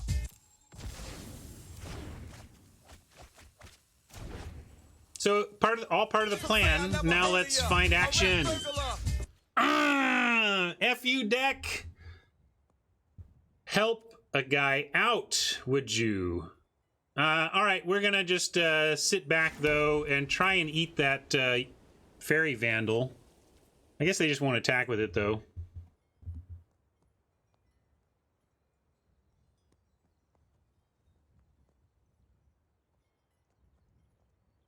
Trap what? The flyer? That doesn't seem right. That doesn't seem possible. Trap the Secret Keeper? Nah, that just plays into their bounce spells, and we don't even have a good attack anyway.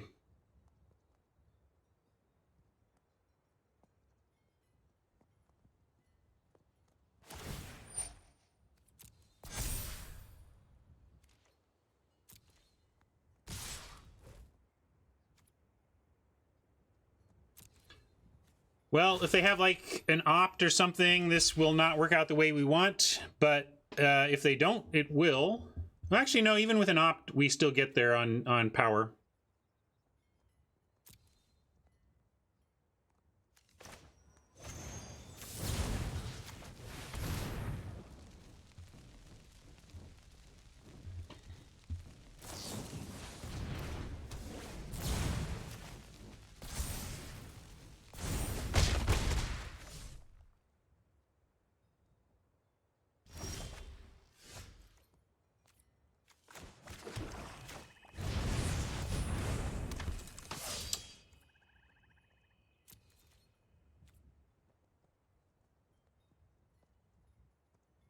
Thank you, Robert.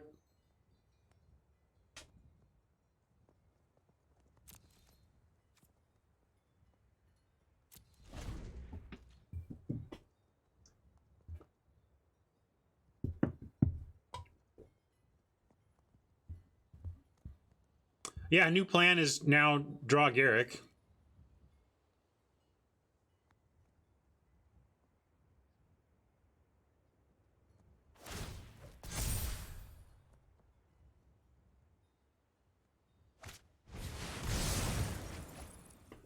Well, if they don't play an island here, they've gone shields down a bit again on counter magic. I don't think they have any now.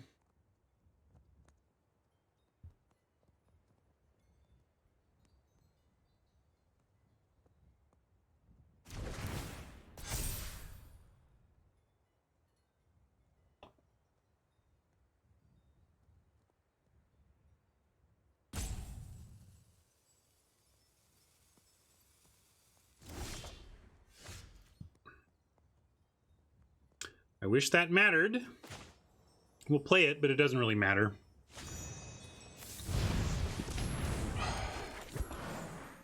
It matters in the sense that they have no attacks now, so there's that.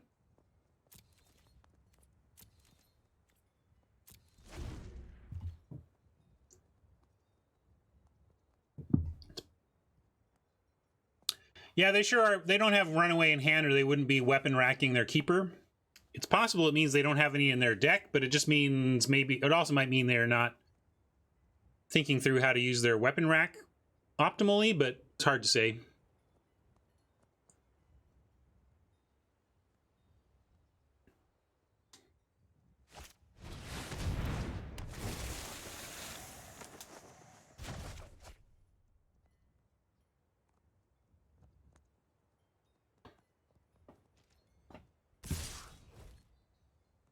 Still getting beat to death by Secret Keepers, though, it turns out.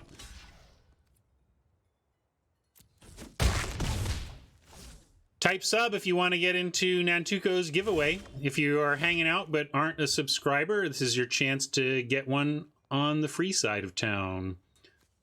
15 to 20 on library, so Garrick's in there somewhere.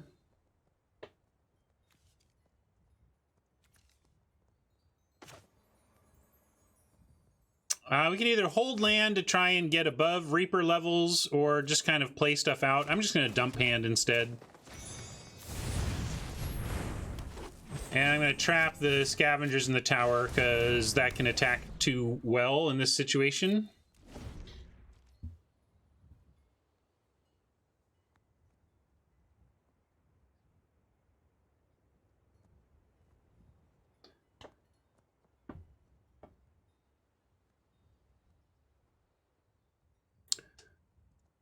Thank you for your thoughts again, Robert. Appreciate that. Uh-oh, what are they going to get with this?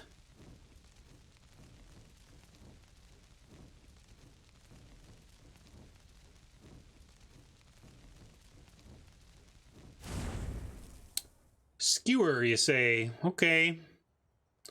Well, give me a Garrick and none of it matters.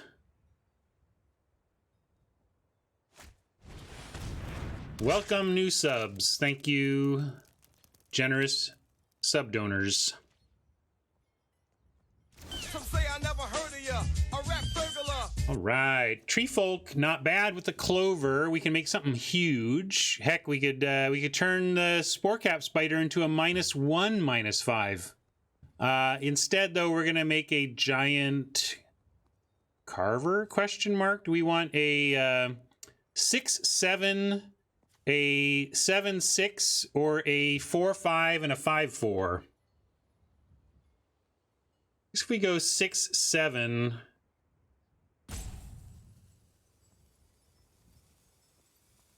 Some say I never heard of ya. they can only hit with 5. Yeah, almost.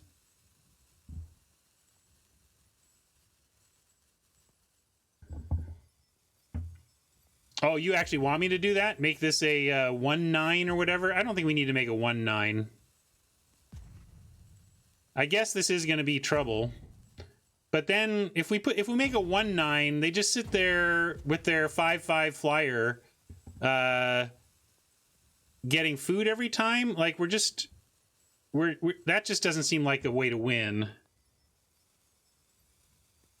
So I'm going to go with the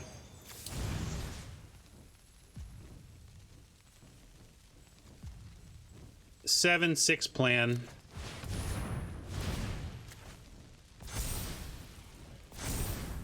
And we get a 6/5 right after. That doesn't suck either. I was thinking about splitting it up, but then we don't get past the 2/6. Got to make one big thing to threaten through the 2/6. And now with the 6/5, we have two things that threaten through the 2/6. And maybe we can just race.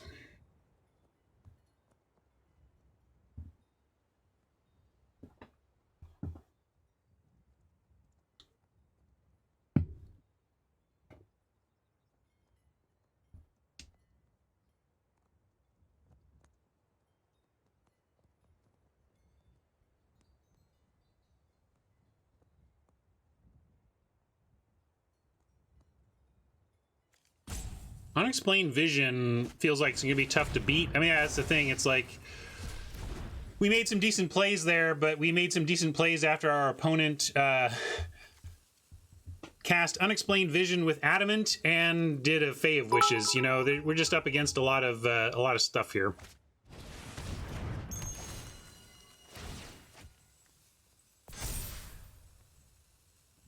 But yeah, Garrick would do some work here. Happy to take that Vandal out of the sky and then try and hold the ground through Garrick.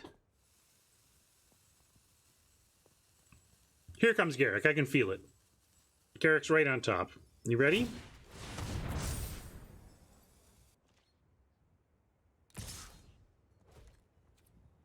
Taking this one.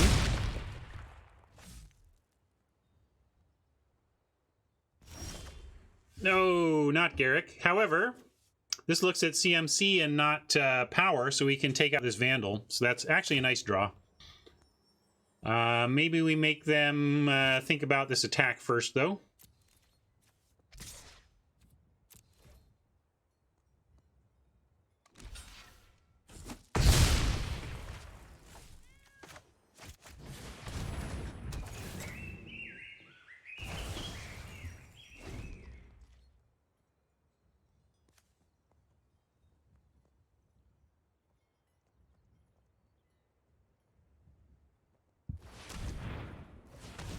I should have attacked with the Acolyte too. I guess because they had a good block on it, but should have attacked too.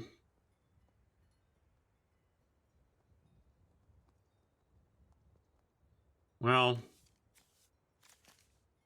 wait, did they recast an Epic Downfall? Didn't we get that? Didn't we face that twice? What happened? How did we face that twice? Oh, did they use? Yeah, here we go. Mystic Sanctuary. I just missed the Sanctuary.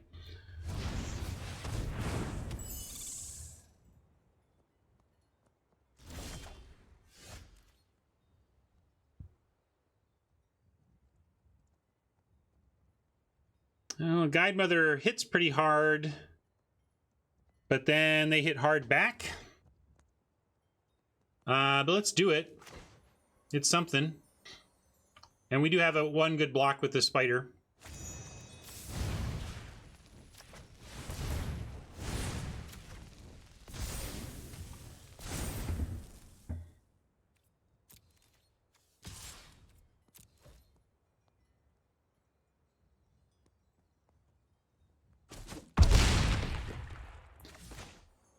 If they put the skewer on the egg, if the food holds the skewer to make more food, we'll just block the animating fairy for the turn. See if we can't find help.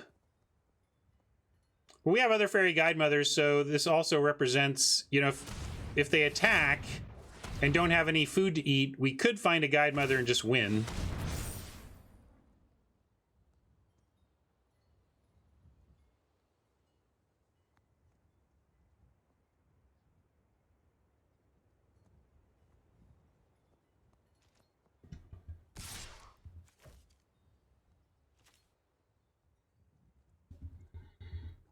There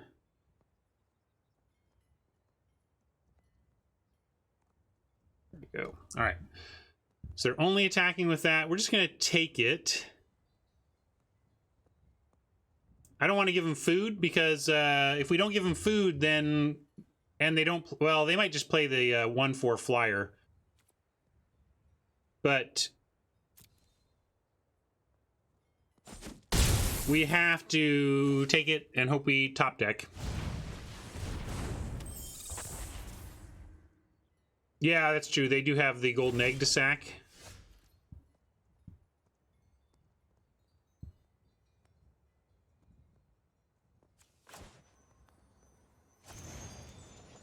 Well, let's make a bunch of 1/1s, or try. Really, they found another counterspell? That sucks. I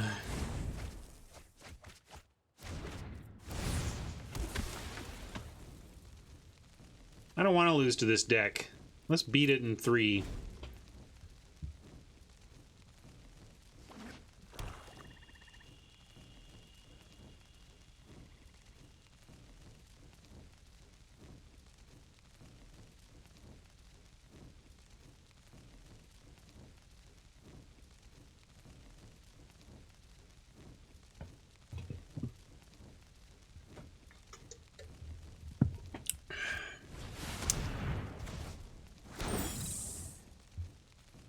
Eight cards, but none of them matter now.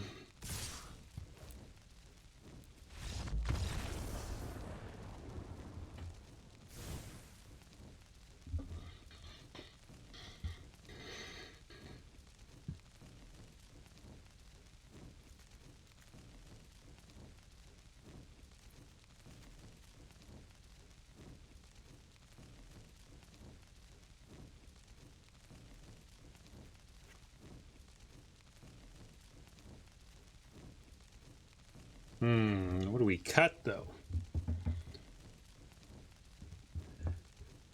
I don't want the rider. We have enough difficulty finding cuts here anyway.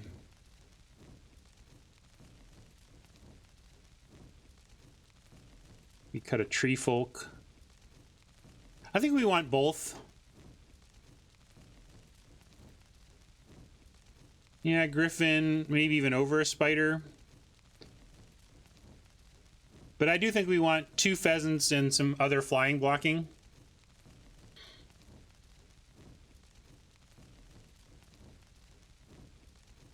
Unicorn's just okay. It's in because of the clover.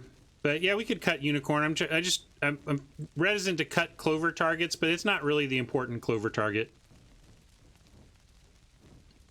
So yeah, I'll do that. That's fine.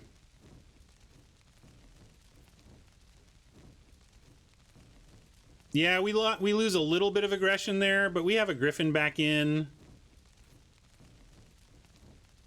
Let's do this. No, I don't think food is the... I don't think we want food. I think we just want to execute our aggressive game plan while upping our defense against flyers and our ability to kill flyers.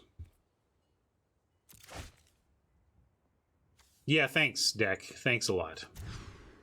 Oh, great. Another 5-lander, you say? Sure.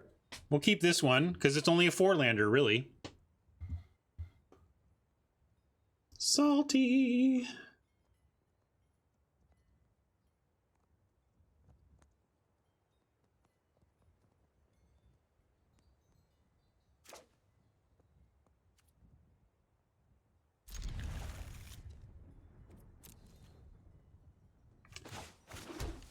I think it's just it's a little too much fancy play, Robert, not in an insulting way, but just like it's a lot of hoops compared to just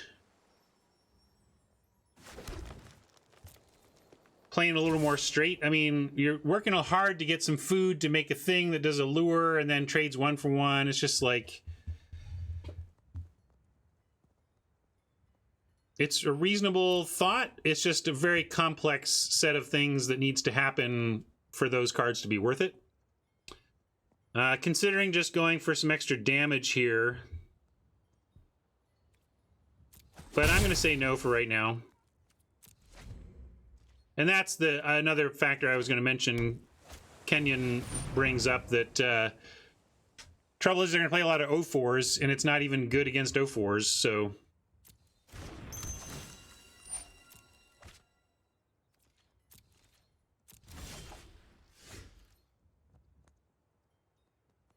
Yeah, keep up the aggression. Well, now I am actually going to just get an extra 2 here. Because if we don't draw anything next turn, I do want to play the Carver.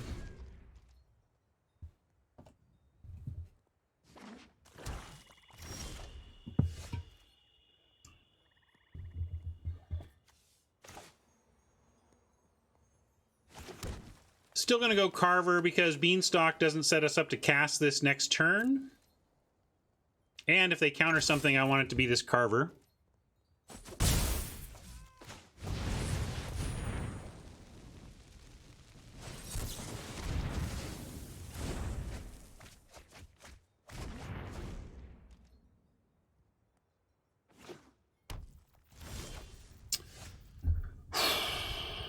Of course we draw planes so that we're in the toughest of spots.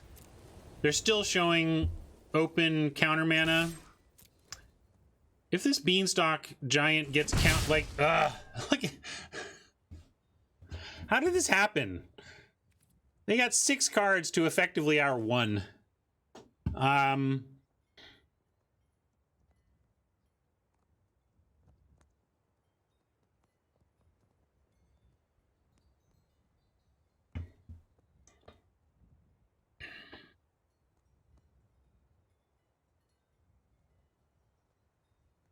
Just trying to decide if we're calling their bluff here. They so have it, right? I'm going to say nothing. I'm going to pass here. Technically, we're winning. Let's make them do something. They're going to flash in their fairy. That counts. Oh, they're going to... Oh, really?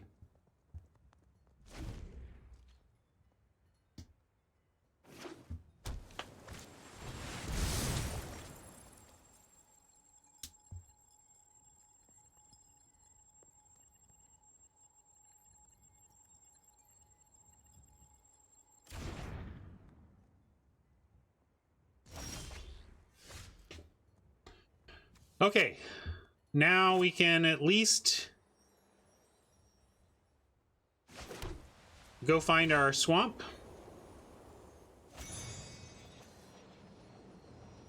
Yeah, I don't know what they were up to. Maybe they meant to eat food?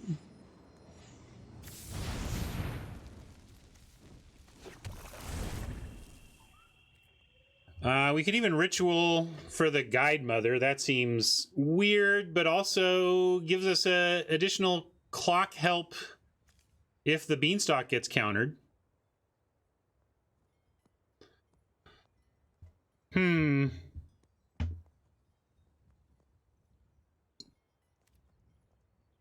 gonna wait.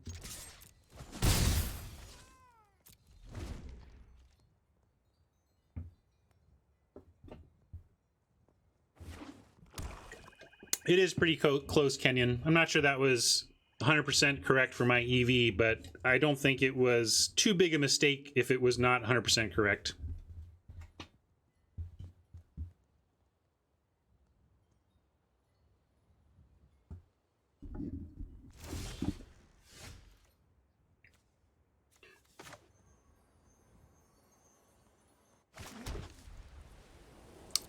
I still am very suspicious of what they're doing, and I'm still just gonna make them have something for this Guide Mother.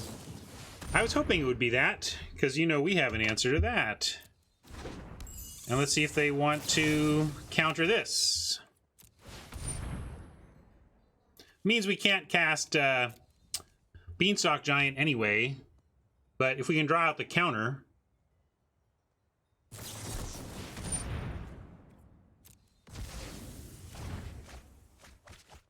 I mean, if they have another one, we're in super trouble. And this is not an instant or anything. It comes down to this Beanstalk Giant and whether or not it lives. And so that means I don't like our chances. Oppo has 5 cards in hand. They have a creature on board. They have a land that's going to draw them extra cards. So our likelihood of winning this match is very low now.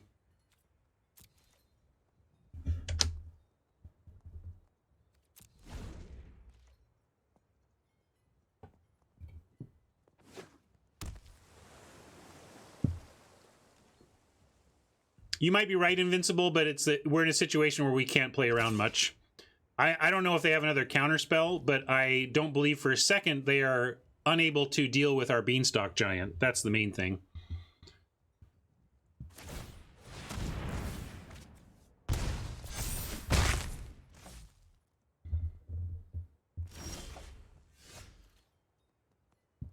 5, 6, 7, 8. Okay, let's do this because then we can Silver Flame after. Can I counter this?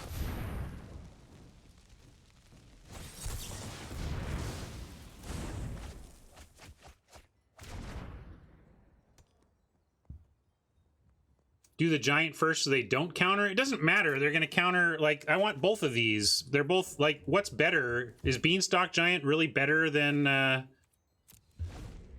getting this going? Or is this better than getting that going? They're both just, like...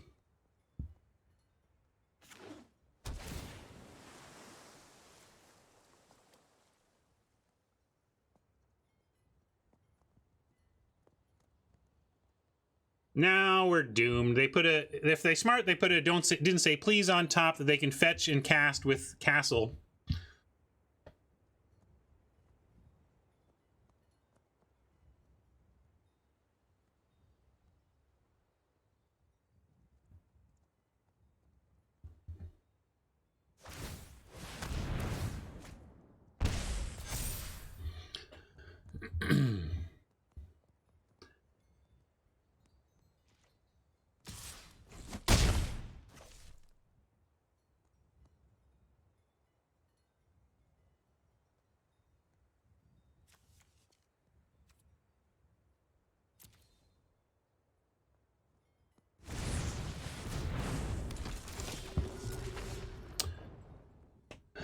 Garrick, you say, with shields down even.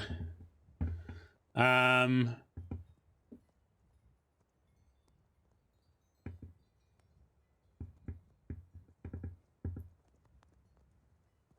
don't know why they did that. Can we punish them for it? How do we win if... I guess they're just... Like, that is weird. Well, we're definitely going to Garrick. Got a good head on those shoulders. And, no, I think we got a Garrick. We can make 2 wolves. And then, yeah, what are they going to do? They're at 1, so let's keep that in mind.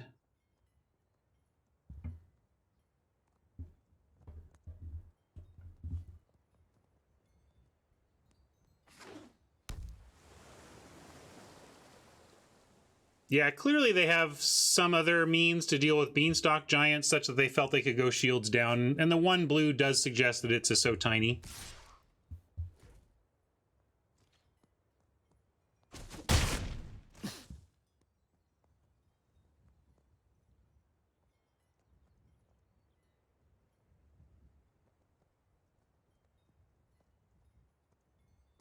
Trample him out how?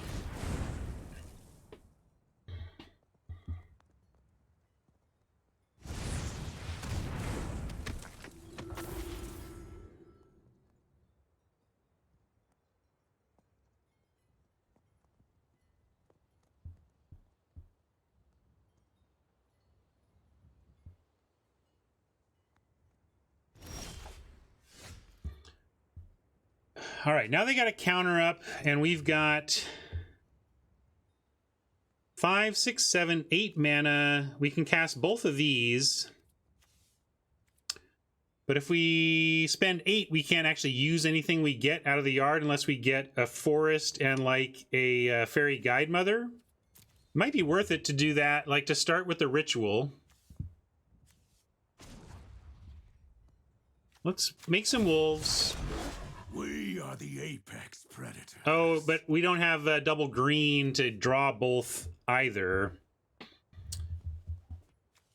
So, well, we'll start here.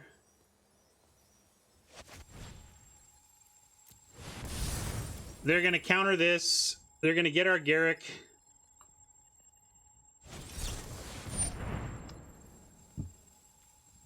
Doesn't matter. I mean, yes, they can see me searching for the graveyard, but we knew they were going to counter that.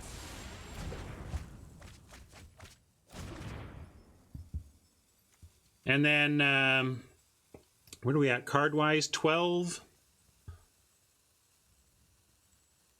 What do you mean they can't get Garrick?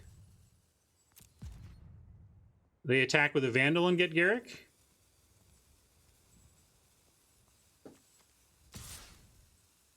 I assume they're gonna so tiny this. Well, that presumes a lot about what they're gonna do on their turn. Yeah, I'm gonna attack with one wolf, make them do something. Oh, they don't have blue up. Good point.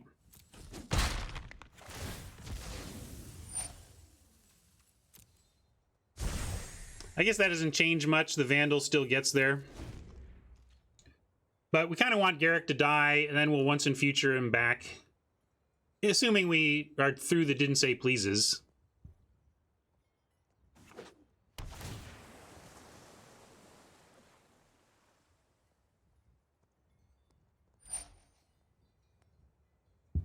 That's rough. They're going for unexplained vision, though. I had no good reason for wasting the wolf because it didn't do what I thought. I was thinking I was helping Garrick by getting his loyalty up, but it didn't matter. So I should have left the wolf back. You're correct. I don't think that matters too much, but it could. Could if it's like the one, if getting around for the one creature mattered.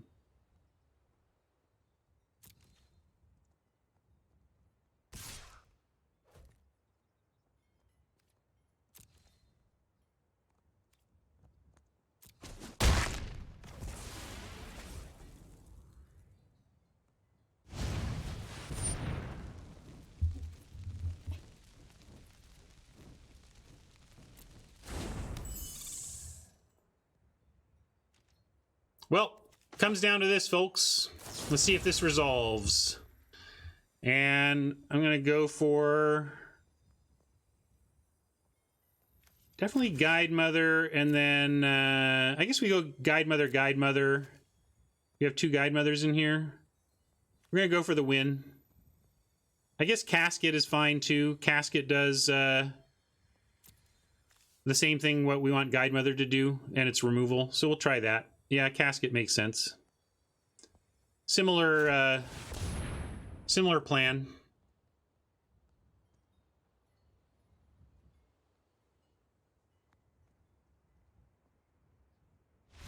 All right. Wow. Garrick saved us, and Oppo tapping out. They had the didn't say please for the Garrick. They let us land Garrick, and now we get a chance at game 3.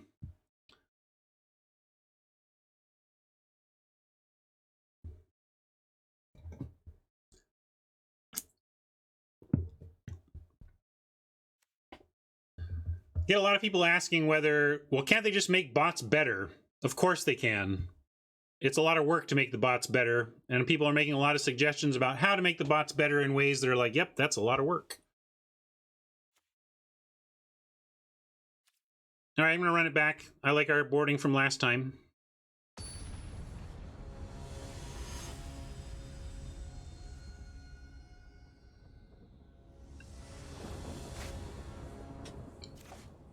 Oh my gosh. It's just a reasonable mix of lands and spells.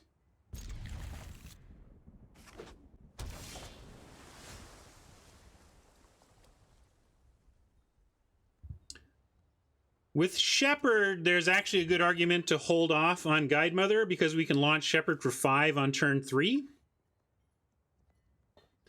Does that make up for... like, assuming they get a blocker down, that's probably good for some extra damage. That's the question. If this was going to get in anyway, then it doesn't matter, and we should just play the Guide Mother. But if they're going to come up with a block for the Shepherd, we could do it that way. I think I'm just going to go... I'm going to play the Guide Mother. Because we have this combat trick as well, so we can just play this out as the 3-1 and then have this ready.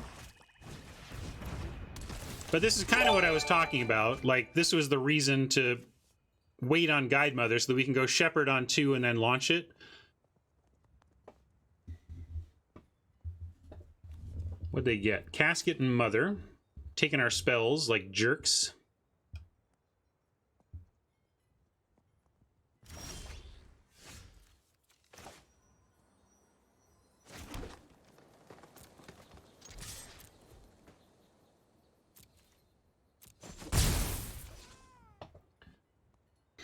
All right, I don't like missing out on the adventure side of both of these, but we're gonna try to pile on the pressure.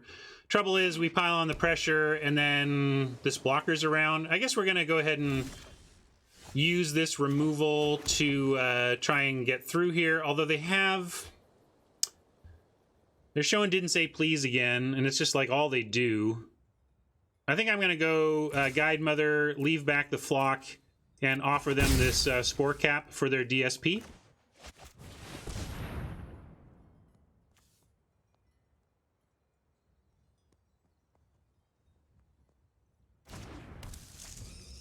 They decide to let me have it. Trying to spend their removal on important stuff, apparently. Or their counters.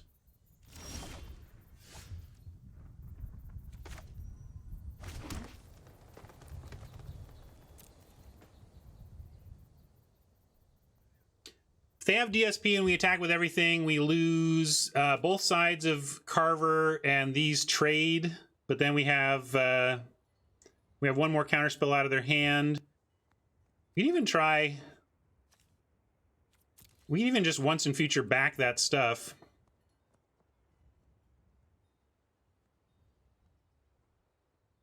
I'm going to send in everything and maybe even just let the Shepherd and Overwhelmed Apprentice trade.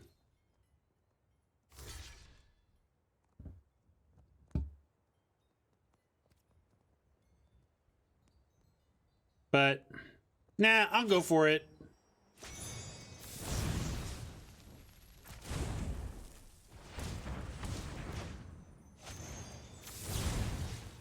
I think this is going to get countered, but that's okay. Then we have Fell the Pheasant. We get more cards in our yard for this once in future, and if they play a flyer, we get to fell it.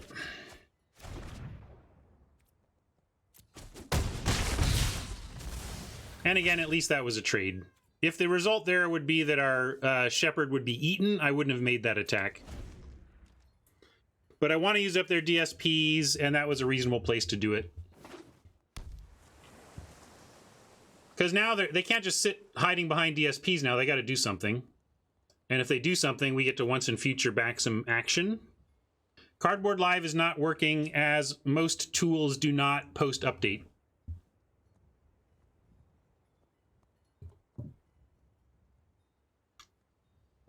Yeah, I think the term, I don't know where, I haven't tracked that part of the conversation, but to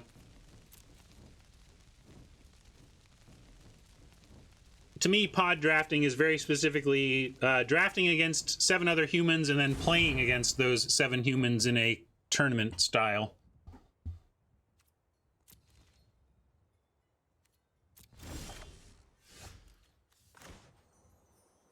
All right, well, we're going to once in future while the once in futuring is good here. And what do we want back?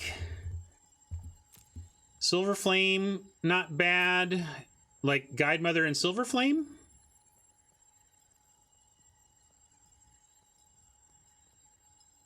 I think it's Silver Flame. And that makes me want to do Guide Mother as well.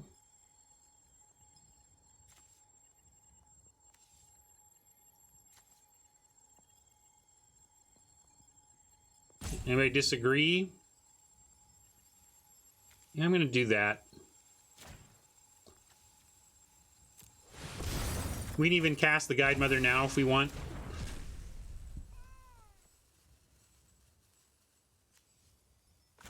Then we have 3 power on board. And if they want to save it didn't say please to deal with the Silver Flame,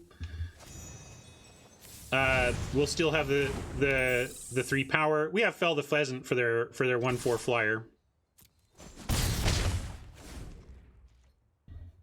If we draw a land, we get to make them counter this and then kill the flyer.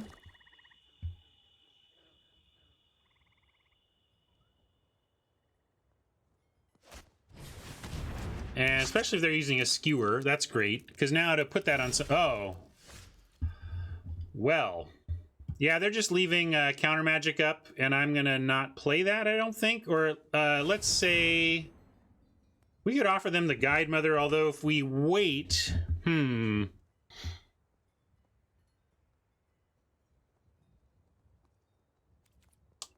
I'm just going to attack. They're clearly showing counter. They can't even activate this land right now. So I'm going to do this. We have Fell the Pheasant if they play a flyer. They may try and play Fae of Wishes, and we fell it, and they can see if they want to counter that.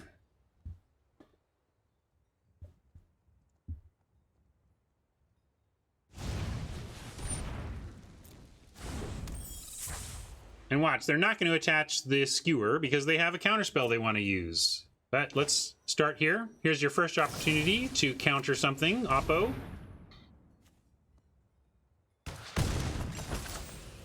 But if they're going to let that happen, then we're just going to keep on this way.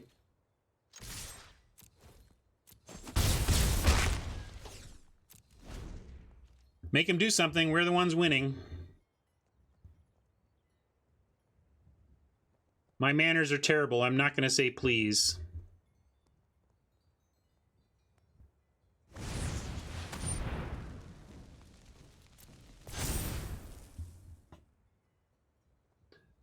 Don't care about that too much. They're continuing to leave DSP up.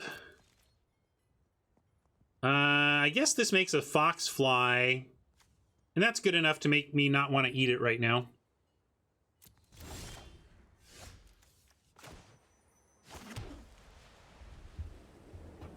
Here we go. So now we get Fairy Guide Mother, which if they don't counter, great. We launch this spider up with high power and toughness. If they do counter, we get to follow with Silver Flame.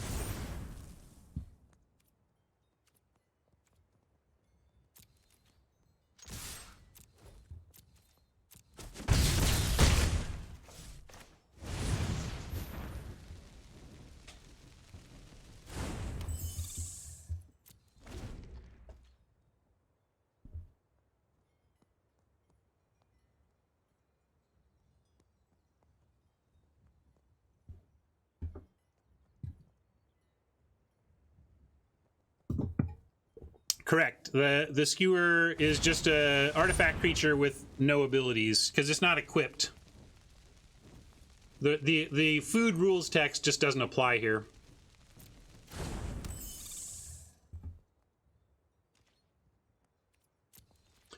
Well, now they gotta counter this or they're dead. And then they're dead if they counter it. So hopefully they're dead. And hopefully we played around, didn't say please. Stare at those counters, Oppo. Look at them. Look at them in your hand as you die.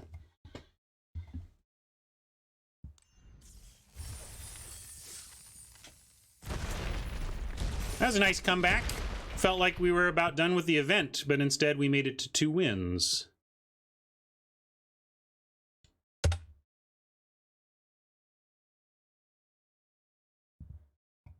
All right, give me a bio break, and we will keep trucking after I get back. 1 minute, please. Hey, everybody, thanks for hanging. Let's jump back in.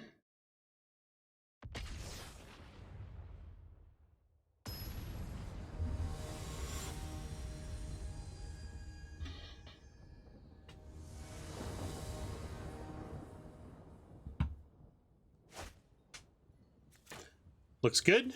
Clover into a couple of adventure creatures. We need something to adventurify with, but assuming we find some creature to pile upon, it'll be pretty good.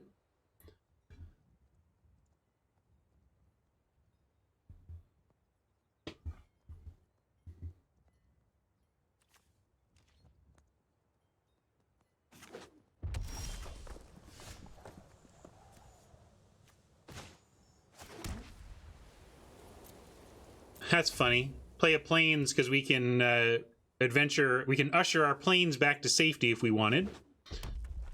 Instead, we'll just tip our hand to Oppo if they're paying attention. Guide Mother, you're a turn late-ish. Interesting, though. How about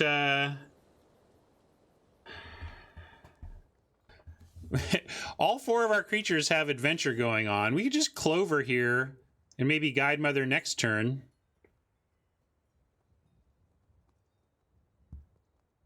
or shepherd next turn. All right, we'll clover here. Maybe we'll find an even better creature to play.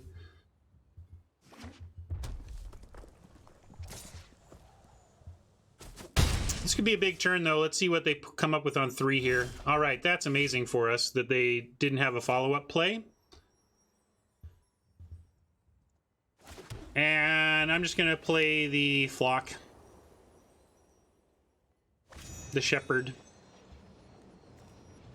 Yeah, we might get this thing scorched. We'll see.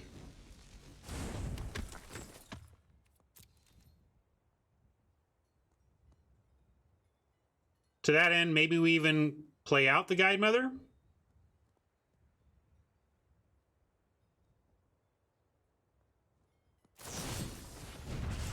Well, I really appreciate that, Oppo, that you showed us that before end of turn.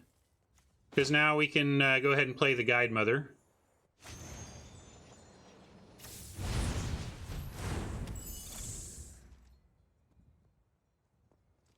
Missing a lot of value with these straight creature plays off of these adventure creatures, but I think it'll...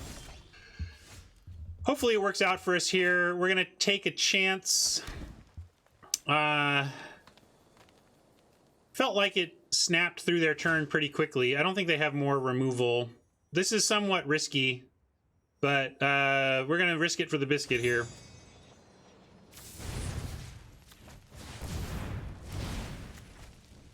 All right, as I thought, they didn't show a pause, so I thought that was pretty safe.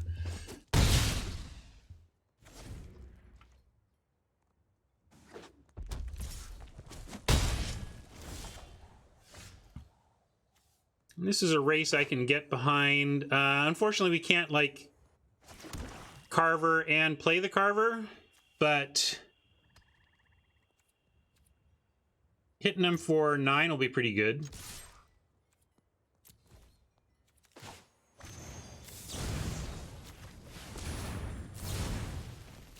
I guess I could have, we could have also considered once and futuring, but we don't have enough in the yard yet to bother with that.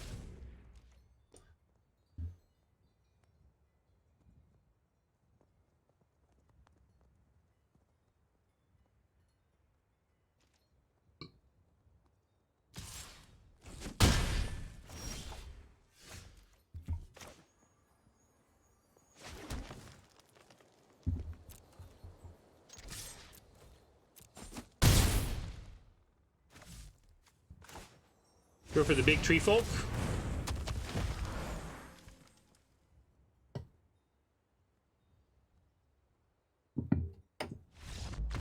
All right, got game 1.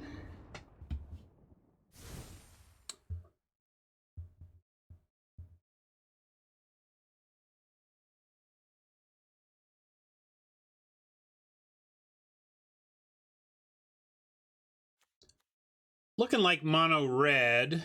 Probably want to bring in like a curious pair. Get low down and make some food. Kind of even like another spore cap spider. And like cut unicorn. I know that red doesn't have a lot of flyers, but like a 1/5 is just good, actually. I like the 5 toughness. They could have been color screwed, you're right. But if they're not mono red, they're certainly heavy red.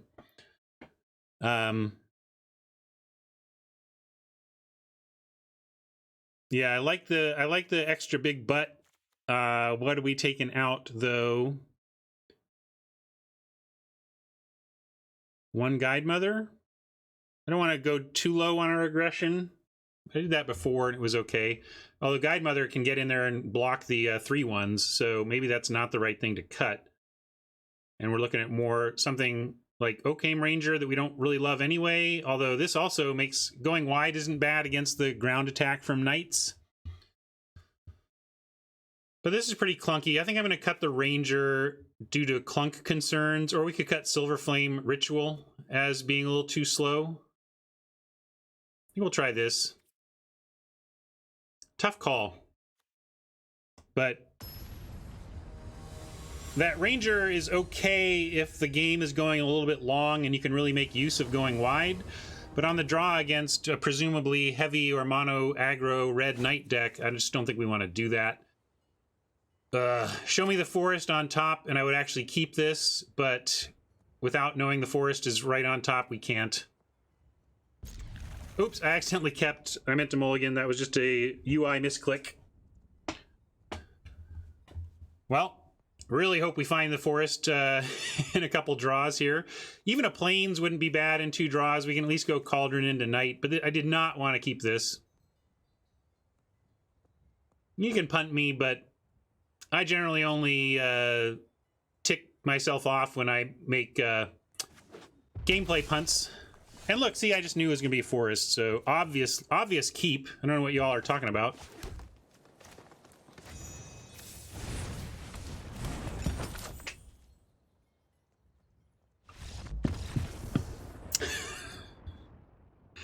Keep 1 landers, win on turn 1. Obviously, that was the best hand I could have possibly had.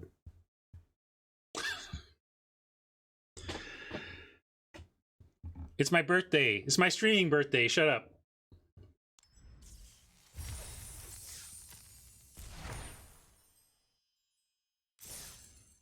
All right. Hey, look, we made it to 3 wins. That gets us 4 packs. We're going to get it 10 packs. I think we're going to complete our rares today. And then hopefully get some extra profit. Let's go for more profit.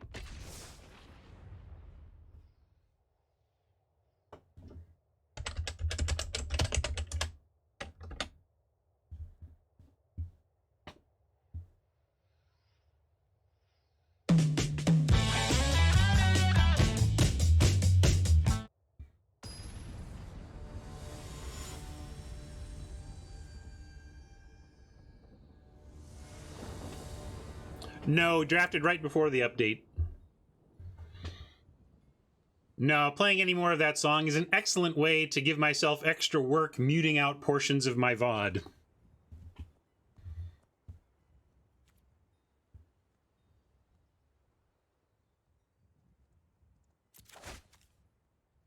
Yeah, we can keep this.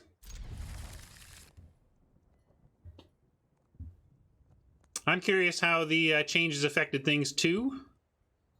We'll see.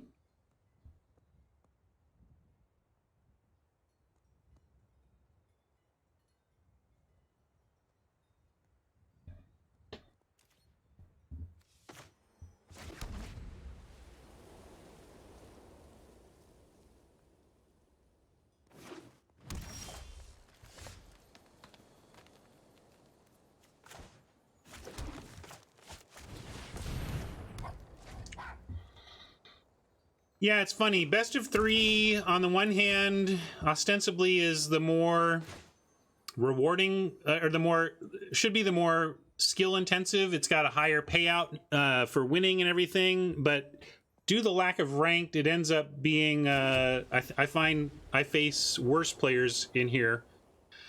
I'm going to send in the Fox, and I'm going to go ahead and, well, I could do the Carver. Could also just play the Shepherd.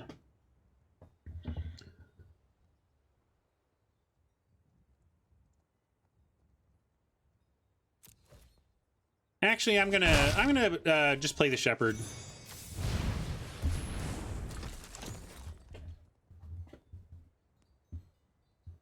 They haven't played anything yet. It applies maximum pressure. If they find a creature here like so, we have the Carver to punish that. Unfortunately, we don't have a 2-spell turn if we want to punish the Hengewalker, which we do. But we're going to... Oh, and the trouble with the Carver, though, is that they block the Shepherd, and it doesn't actually kill it. So maybe... I mean, it kills it, but sorry, it doesn't eat it. They trade. I don't want them to trade. I want to eat the Hengewalker, and a 5/3 doesn't eat it. But a 4/4 does, but it's also so telegraphed if I attack with just the 1. I'm going to telegraph. If they're paying attention, they know exactly what's up here. But they take 2, and we still have an alternate play, assuming they don't fall for it. If they fall for it, we'll take it. If not, we get to make it 2/2.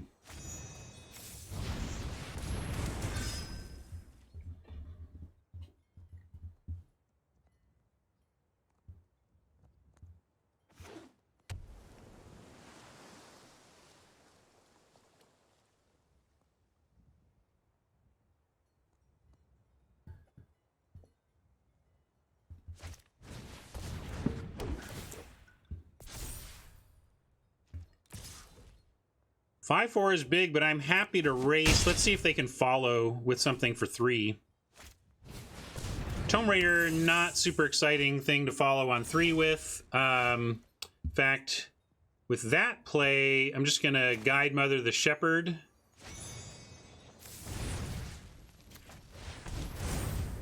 Attack with everything, and then we have Carver. And if they don't want to fall for the Carver trick again, we just drop a Guide Mother.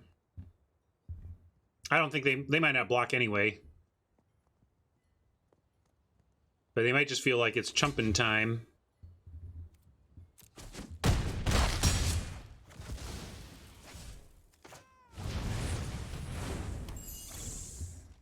Well, a 1-mana aura that gives a creature +2/+1 is no joke in terms of its impact on creating a really imposing creature. It just carries most of the risk that we associate with auras, because the 5-mana equip cost means that re-equipping is usually a long way off if you kill what's underneath the old halberd. Like, I have not seen this re-equipped that many times, even though I've seen it played a lot. But if you are all in on aggro, it's fine, and it does re-equip eventually, so it's not as bad as the auras that we dislike. Just taking that. They have a tracker. We now have Once in Future with Adamant. We don't have Silver Flame with Adamant, but we could still do it.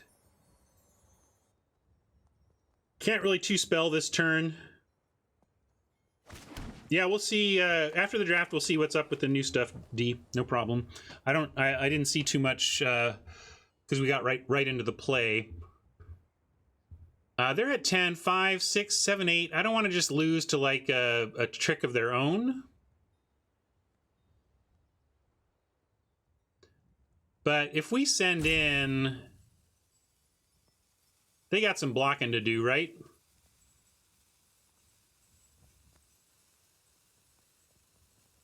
And then if they block with the 2/4 and the 1, I don't think they can come up with the win unless they. I mean, we could be 1 pump spell away from beating us if we do that. Is the thing. All right. Well, we also have a Vigilance dude that will stay back to chump. So I like the all attack here. Wenga boys, glad you liked that story.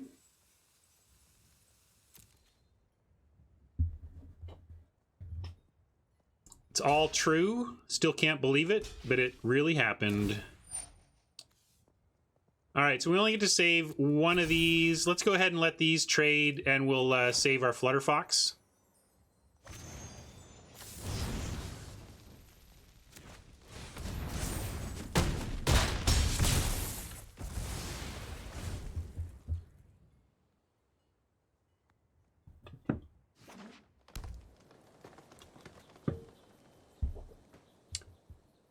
I got a lot of my game stuff packed up, but maybe I'll try and find my my True Spainer grandpa cards. They're on my shelf somewhere in the garage.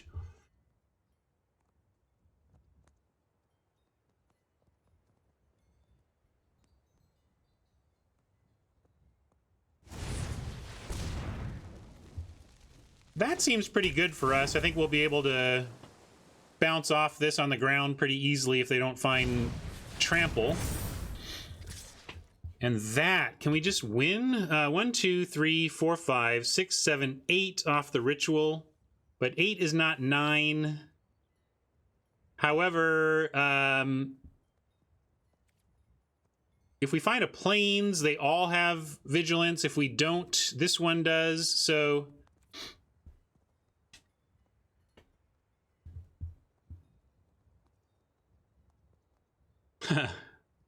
4/5 suited was the Spanish Dan, wasn't the so that's the alternate Spainer.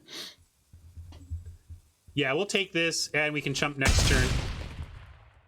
We know their hand too. If their hand were a mystery, I might not do it. Oh, we can also just win. How about, oh, we can't just win though. It's close, but we can't just win here. 2, 3, 4, 5, 6, 7. Yeah, no matter which way we slice it, we don't get We can't put Mother into... Well, we can put the Guide Mother out first, though. Yeah, we'll still Ritual and we'll put the Guide Mother out. I was just seeing if we could actually win this turn, and the answer is no. No, we can't.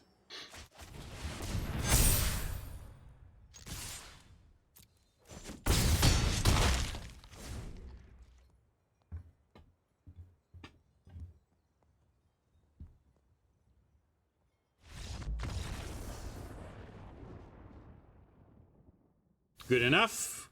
All right. Green, blue, kind of aggro. We didn't see what the blue was for. Unfortunately, this mode, while it allows you to see stuff, doesn't allow you to go through the graveyard. Oh, it does. Cool. Tome Raider. I had not been able to... I haven't successfully clicked on that before. Maybe you just had to do it in just the right spot. Like, now I can't even re-click it. Wow, that's weird. It's very sensitive where you can click. Yeah, I kind of just like running it back. The blue makes me think, okay, they got flyers, but it's not their main thing. They seem to be heavy, heavy, heavy green. And that means I kind of like where we're at. Maybe bringing in like an appetite, more pump to handle green on green violence. What do you want to bring in, Fenor? Just a Griffin? Just something that's actually can attack?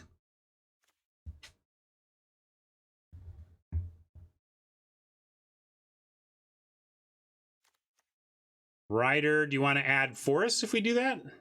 I think we add... I think we cut the Spore Cap. We bring in Griffin. We can even bring in 2 Griffins over the Unicorn. That really leaves us with not much going on at 3, unfortunately, other than activating Guide Mothers.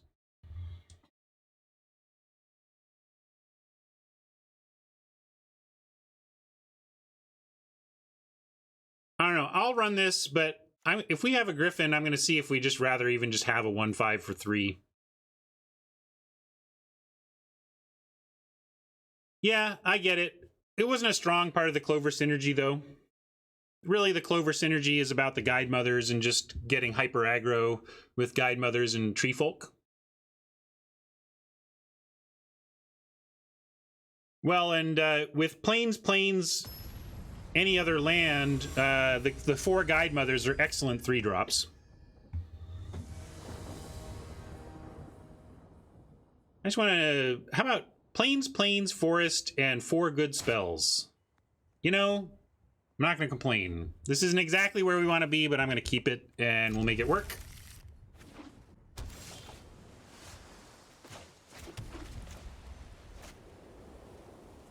Losing width. How did we lose width? We took out a Spore Cap and Unicorn. I guess the Unicorn is technically capable of being 2 bodies. That's true.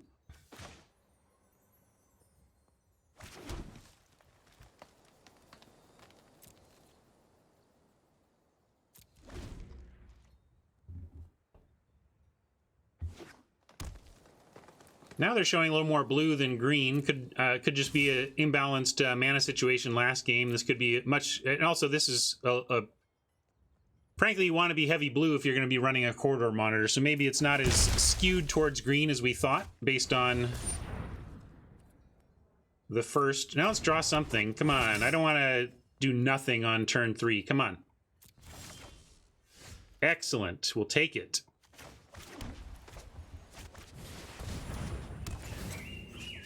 Get that Rider out of here, and now we're set up to go into the Ranger plan from here.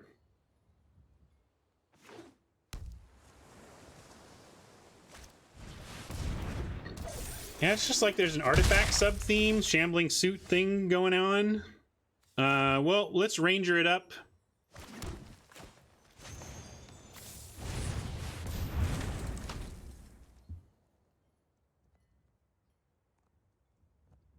Maybe it run over for a turn here.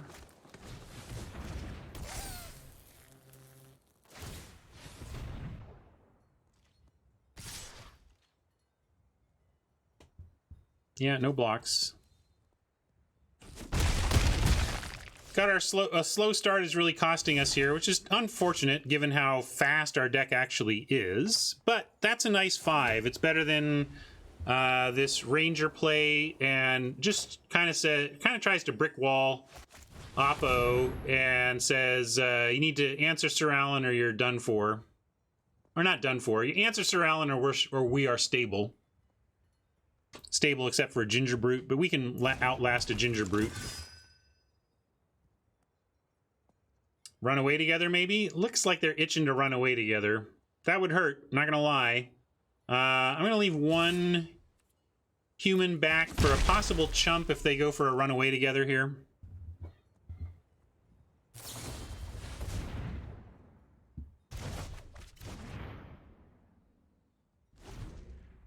That's actually not that bad for us if we can just survive.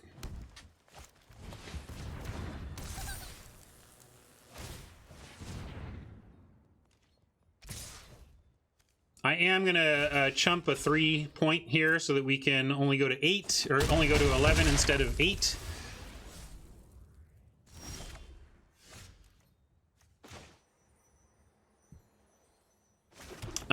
So we have Ranger hold up Carver, hold up Shield's Might, which would be suspicious given that they know the Sir Alan. That being said, well, yeah, Ranger doesn't. I'm gonna go with Sir Alan. It's the more solid play.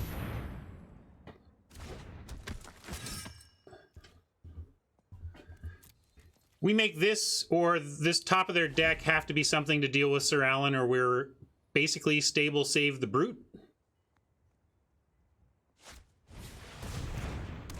Like, that's not good enough.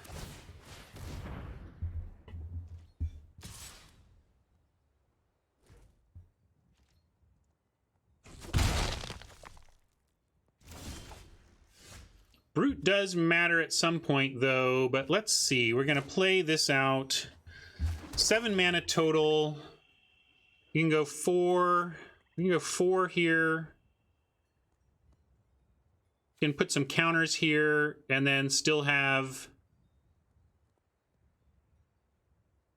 kind of want to save the Guide Mother for future... spikes. They couldn't. All right, let's play the Ranger. Although, man, we do at some point. We just got to get going, or we will lose to the Ginger Brute. But I want to get wide enough that they can't really.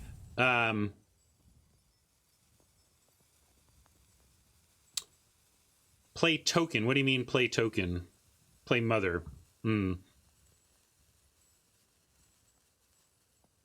Yeah, we could do Ranger and both sides of Guide Mother.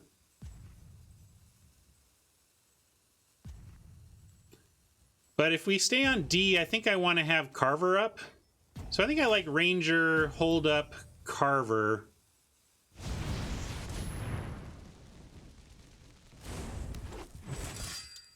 And yeah, counters on token is a little bit risky given presence of Runaway together in these decks. Let's see what we can do with this board.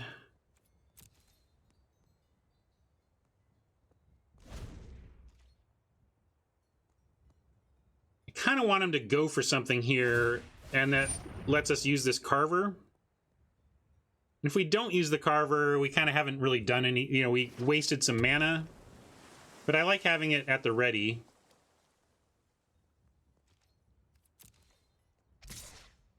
They're still only on Ginger Brute, so we just got to get something big up in the air. I like kind of waiting, using the Guide Mother to launch something for a big hit.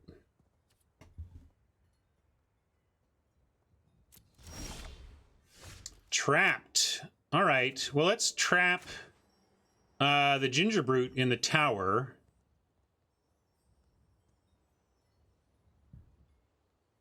And then we're pretty stable and we can throw the Tree Folk counters on something here. Maybe even Sir Alan.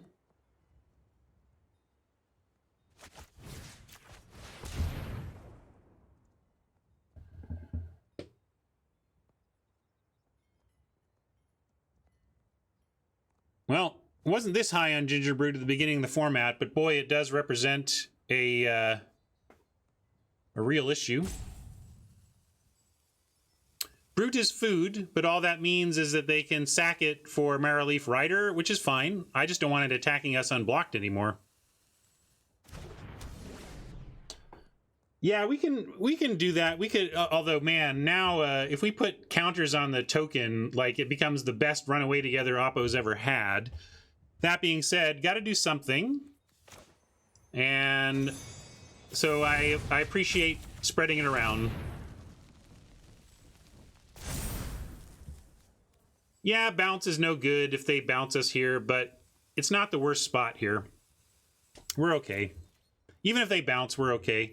If they bounce, they're going to reset Brute, and then we're back under that clock. But we do have some tools for that, especially once we get Tree Folk out.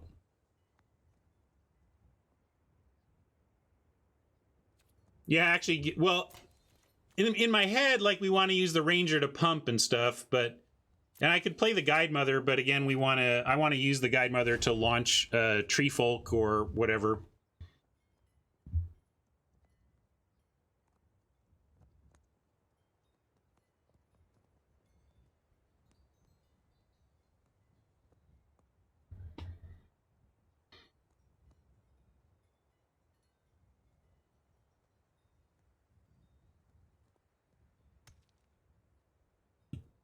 Clover would be nuts. Yeah, Clover we could just set up for like the double Tree Folk launch win.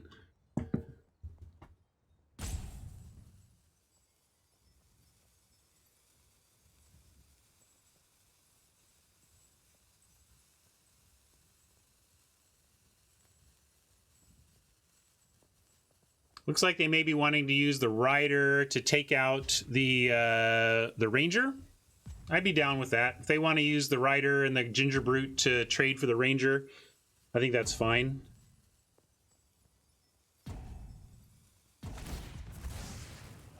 Yeah, this is fine. I like this a lot. With 2 cards left, I think we just have the tools to win from here. They might find something. So this has to be blocked. Is it said? Yeah, must be blocked. And they chose the Ranger, right? All right. Actually, we can just block like this, and then ostensibly it kills it, right?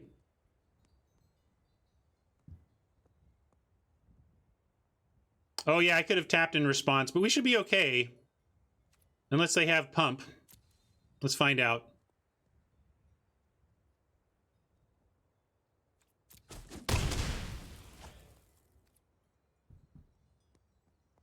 But I did mess up. I should have tapped that anyway. Should have kept the Ranger free and clear and then blocked with Sir Alan.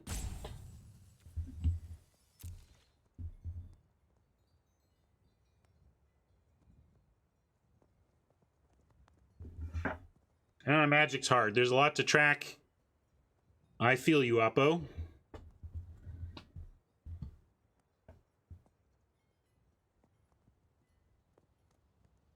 Shame Scoop?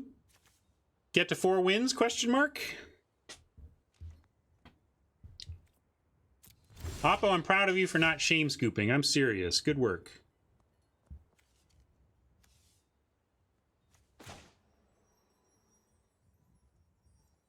Now, though, I think we can start attacking and just play big.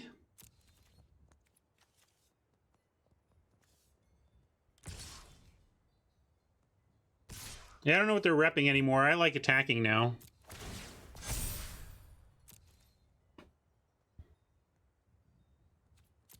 I'm not going to tap down the Ranger, though. Just for some extra damage here. I like having the Ranger back on D, ready to pump itself, and whatever we play here. Let's go Tree Folk.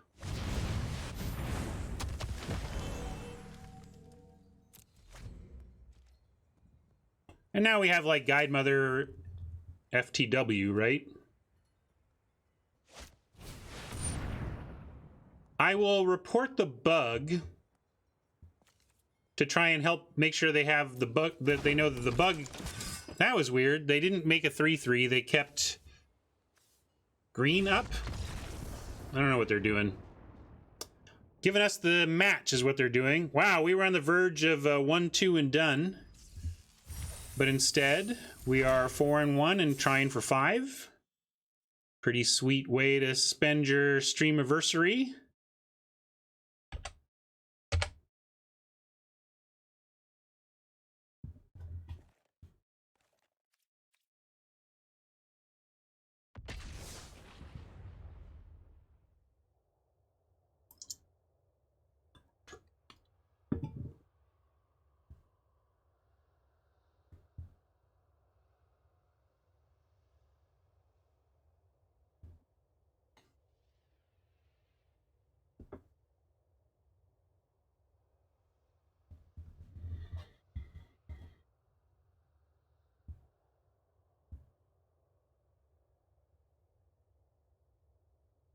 Well, we lost one game with Garrick, and we won like the other 2 games he showed up, but Garrick hasn't exactly been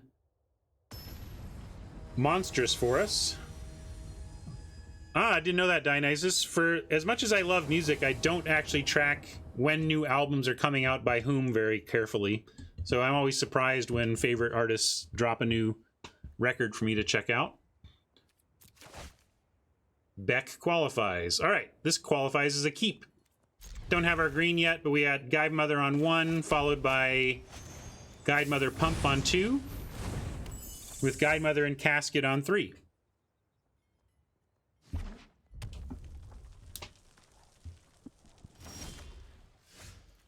Found our forest. That's cool. I'll play it now, I guess. I guess they want to use that Red Cap melee. Melee would be fine. They don't.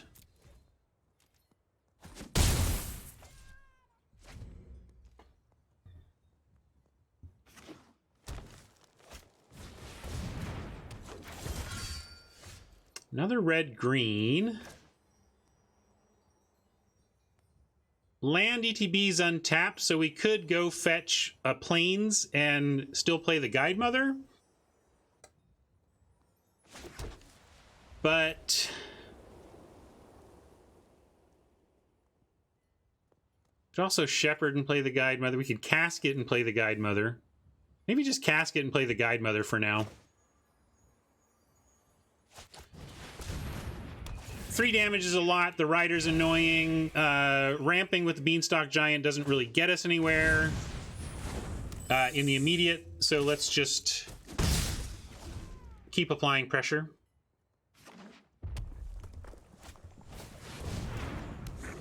No, I don't normally get vinyl. Calling it a record is just old man speak, I guess. But it's hip, right? I'm hip because I called it a record.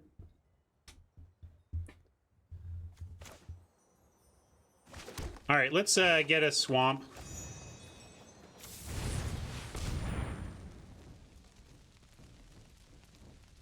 Get our splash going.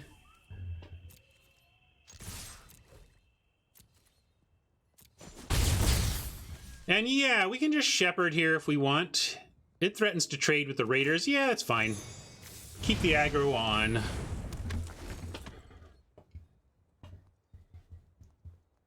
Dumping our hand, but we're kind of running out of board pressure. Oppo still has a lot of cards here.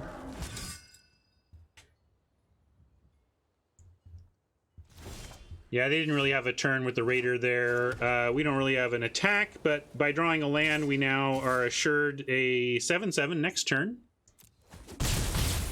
Maybe a 7/7 on the ground will be enough for a couple flyers to get there, unless Oppo shows us a spider or something. That is pretty aggro. But this isn't a knight. So I don't know if they think they got to trade this, or they got to make this menace, but they don't. So we're going to go ahead and make this trade. Could be barge, but if it's barge, I mean, we got to draw it out. Let's make him have it, and then play our giant.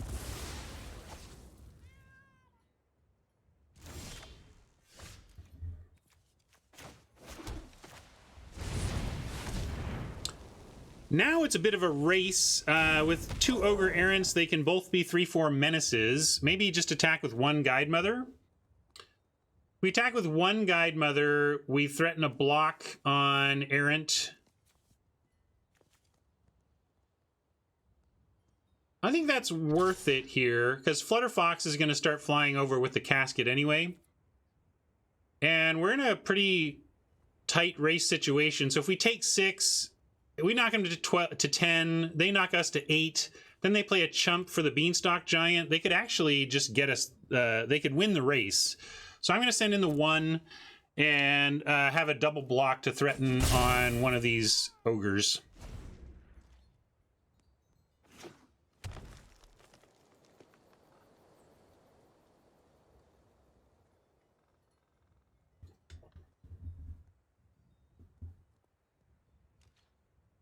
But we can't really beat Searing Barrage, right? And did they have the mana to play it last turn? Like, they didn't do anything to save, they didn't have they might have it. They might have something big here, but I think we gotta try this, because I think we actually lose the race if we don't do it this way.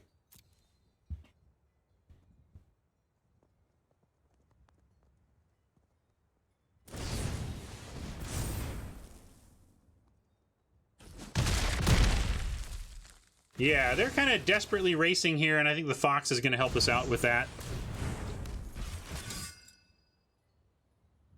Because we can leave the Guide Mother back again for the same play and have Fox ready to attack.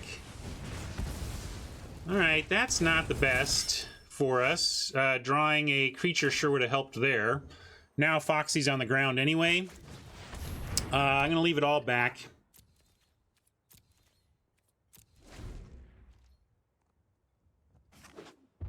I don't think they have good attacks here.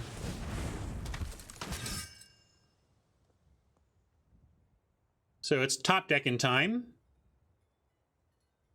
If we can get any other creature to add to the mix down below, we can at least start pinging away with a Guide Mother, but I want one more blocker on the ground. Lucky Clover does not block, actually. May not have known that about it. We're gonna do this, and it does make the Flutterfox fly, but we're still not safe to attack. I mean, if they, let's see, let's play it out. They go Ogre Errant, they make something else completely unblockable, and then we trade. Maybe that's okay.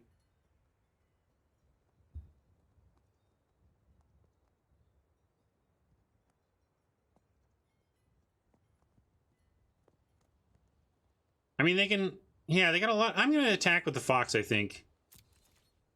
I think we have good enough blocks that we put on them to draw something that's like a combat trick specifically to affect combat next turn. Somewhat greedy, but we also don't want to sit around waiting for them to beat us if we have an avenue to deal some damage. All right, I've never lost to that card before, but we're losing now.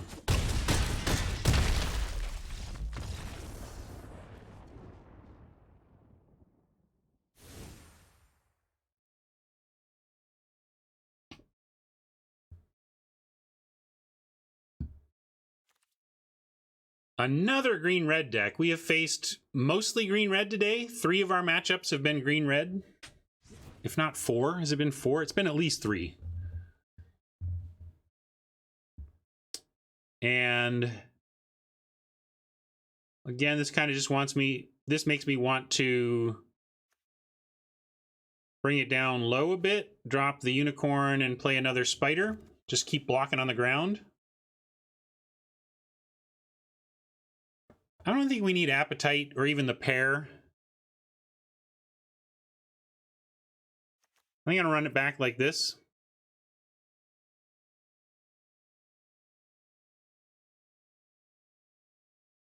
Yeah, it's not that it's like oppressive that it's all red-green. It's just kind of unusual. Usually don't see this much red-green.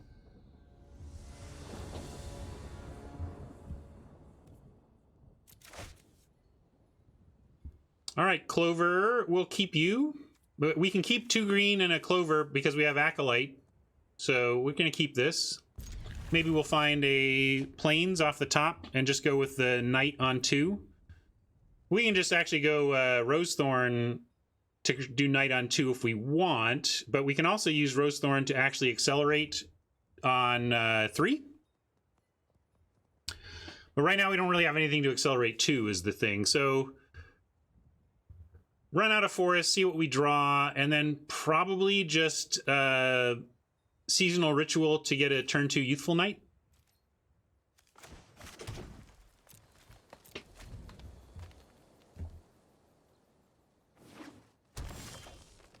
Carver, does that change anything? Nah, not really.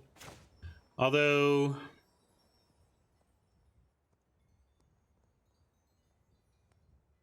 I mean, what are we gonna do other than, yeah, we could just play the clover, and then next turn have 2 white available through acolyte shenanigans. Although maybe clover into acolyte lets us just actually hard cast the acolyte, which would be nice if we don't find another land. So I'm actually going to do it that way. If we don't find another land off the top, we'll be very happy we sequenced it this way, because we can at least cast the acolyte next turn. All right, we found the land anyway. That gives us 4 mana this turn if we want it. We could also... What would we do with 4 mana? We could just play the Youthful Knight anyway here.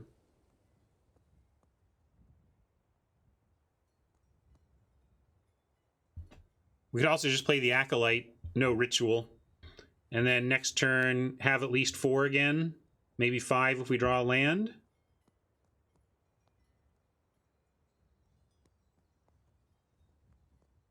We could do Shep and Youthful and really try and pressure them, but I think they're going to come up with ways to make that not as great. But maybe we do that. We could just do that.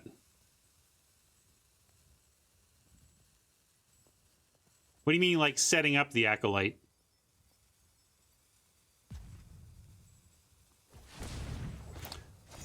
Well, I'm in for the 2 spell play.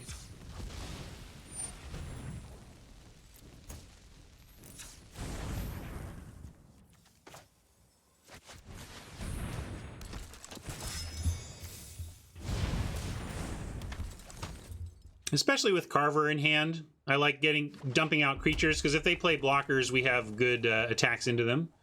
Man, if they don't play anything, what are they doing?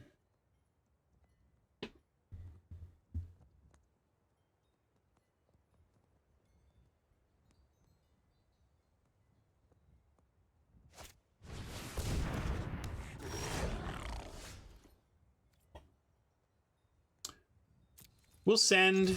I expect them to not block, and we'll follow with the Acolyte.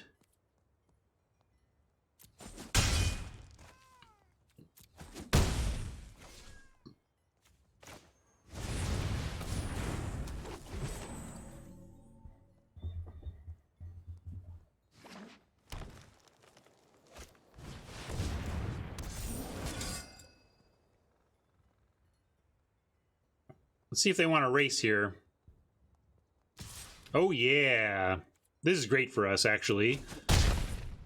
We can either... Well, we can trap into the tower. We can do 1, 2, 3, 4, 5, 6, 7, 8, 9, 10, 11 points of damage this turn. Get them to 4.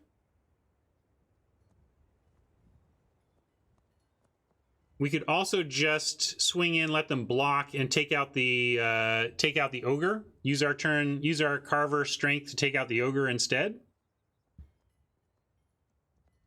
This is where it's a question of board control versus damage. Getting them to 4 is good, but it doesn't kill them. And then we don't have...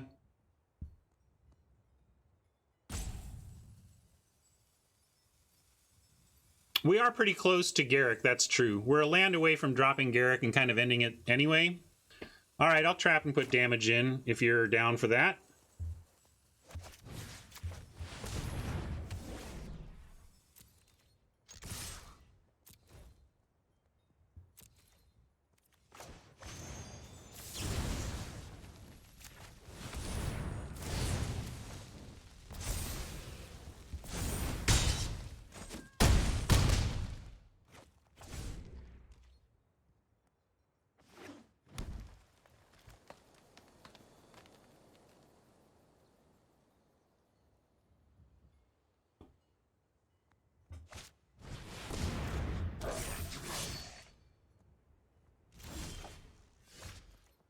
Scaldron, you say? That should be good enough. Don't you have to show him Garrick? And we can kill, well, let's assume they have pump. I guess they'll show us now. If they don't, it doesn't matter. We'll do this. We should just win. It shouldn't matter which of these we do, but if for some reason we don't win here, I like Grumgully going down.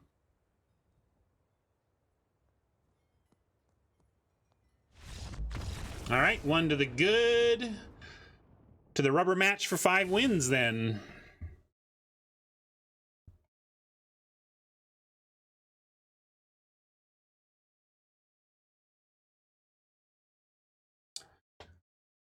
Jism Jin, so a 5/5 for 4 with a drawback. Probably not better than bacon to a pie.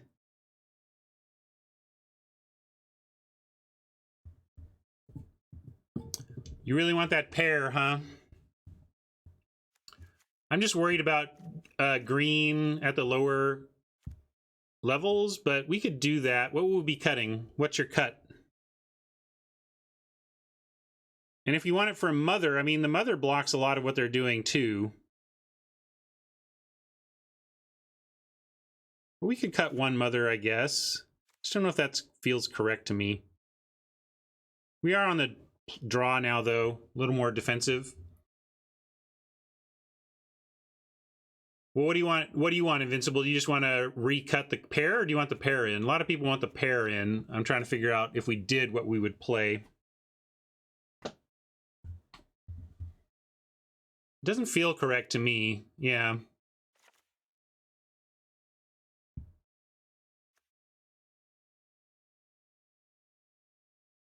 They can block.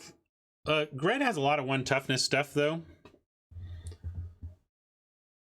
No, I definitely want the Youthful. That's a really good blocker against the aggressive 2 toughness creatures. Yeah, that would be a thing. Like, if we wanted... We brought in a second spider. If we really want to try the pair, I think we do it for a spider. I'm willing to do that.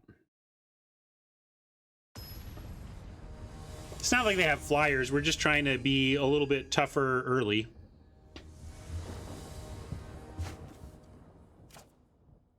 All right, we can keep this. Need a little help, but we can keep.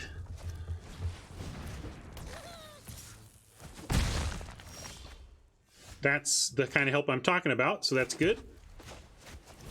Land, meaning. We'll see if we have to scald a brute here. Burn our cookies.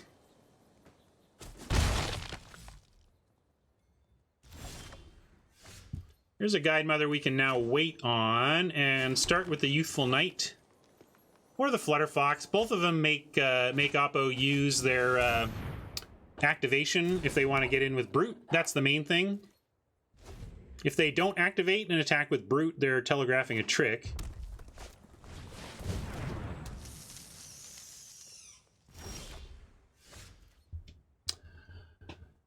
Kind of want to burn out the spider now, but I don't know if we need to do it yet. If we don't, we're looking at Youthful Knight and not spending a mana. So I'm just going to attack with the Flutterfox.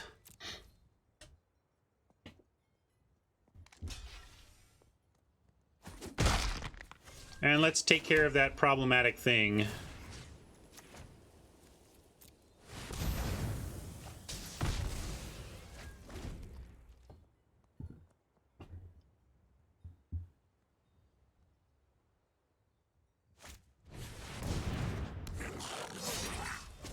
Yeah, the Ginger Brute laughing is kind of annoying. Like, what are you laughing about? Shut up. Nobody asked you, Ginger Brute.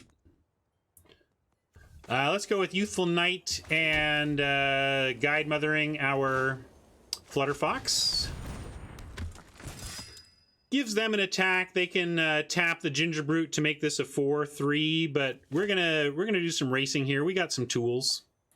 Between Silver Flame and the Sir Alan, and even once in future getting back Cauldron, I think I like this 2-turn play.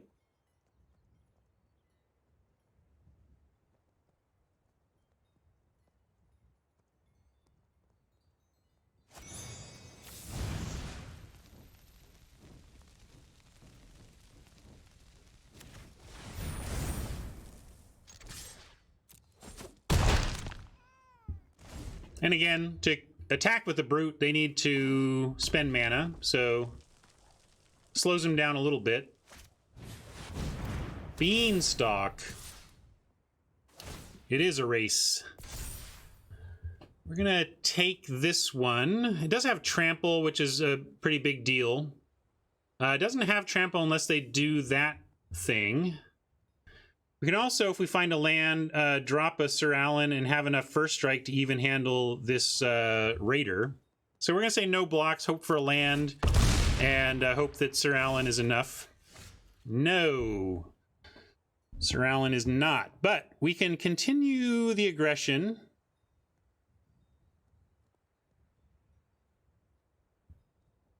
Yeah, I don't know why they didn't do Brute. Maybe they were just trying to get this through. I don't know.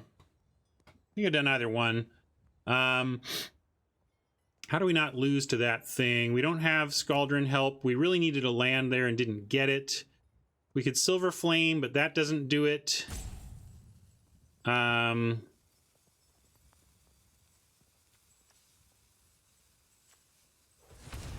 think we have to Guide Mother, take another hit, and really hope for that land that allows Sir Alan to lock it down with the Youthful Knight.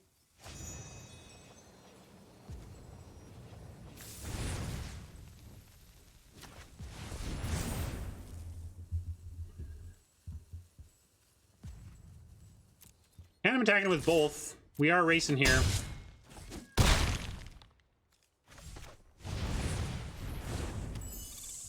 I mean, if they don't just straight up kill us, we could have 3, 4, 5, 6, 7, 8, 9, 10. We're technically threatening lethal, but only if they don't kill us and leave themselves fully exposed. That's actually okay. Yeah, we win, everybody. We win.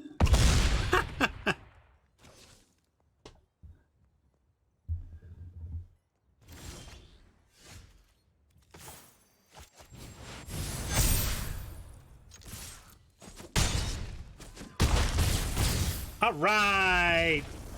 5 wins on my stream anniversary. Feels good.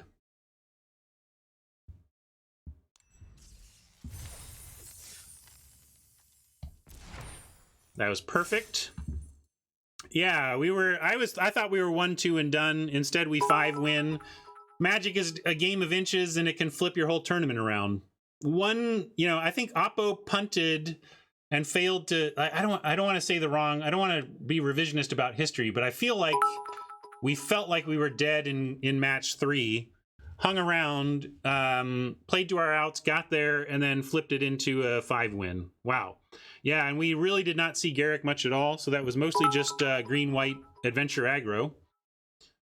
Yeah, and that was the DSP. Didn't leave up DSP and let us win.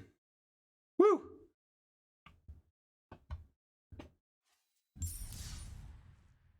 What's going on in the store? Now we'll take a look at some of the new features. We'll open our packs, though. I think we get to 4x. Oh, wait, I gotta go claim. I was like, wait, why don't we gotta claim our prize. Hold on.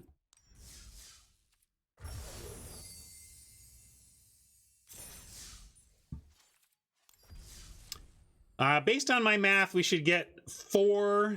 We should end up with 4 copies of the troll here, and then we will 4x our rares. Yep, troll. Really funny. How this is crazy. Look at this. Like the last 4 cards, the last 4 rares to collect were literally all the Clackbridge troll. That seems really statistically unlikely. Never drafted or opened a troll ever. And somehow that was the last 4 cards to fill it in. Right?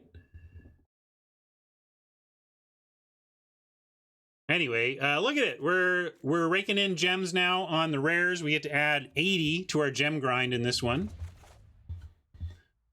So an awesome day. We 4x our rares, we 5 win a best of 3, and we had a 10x of packs to open.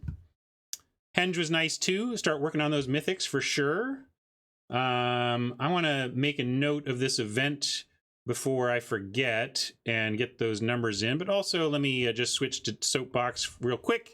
Say thanks, YouTubers, for hanging out, and hope you enjoyed that anniversary stream. It was pretty nice, pretty sweet set of gifts for a 1-year stream anniversary. And I thank you all for hanging out. We'll catch you tomorrow.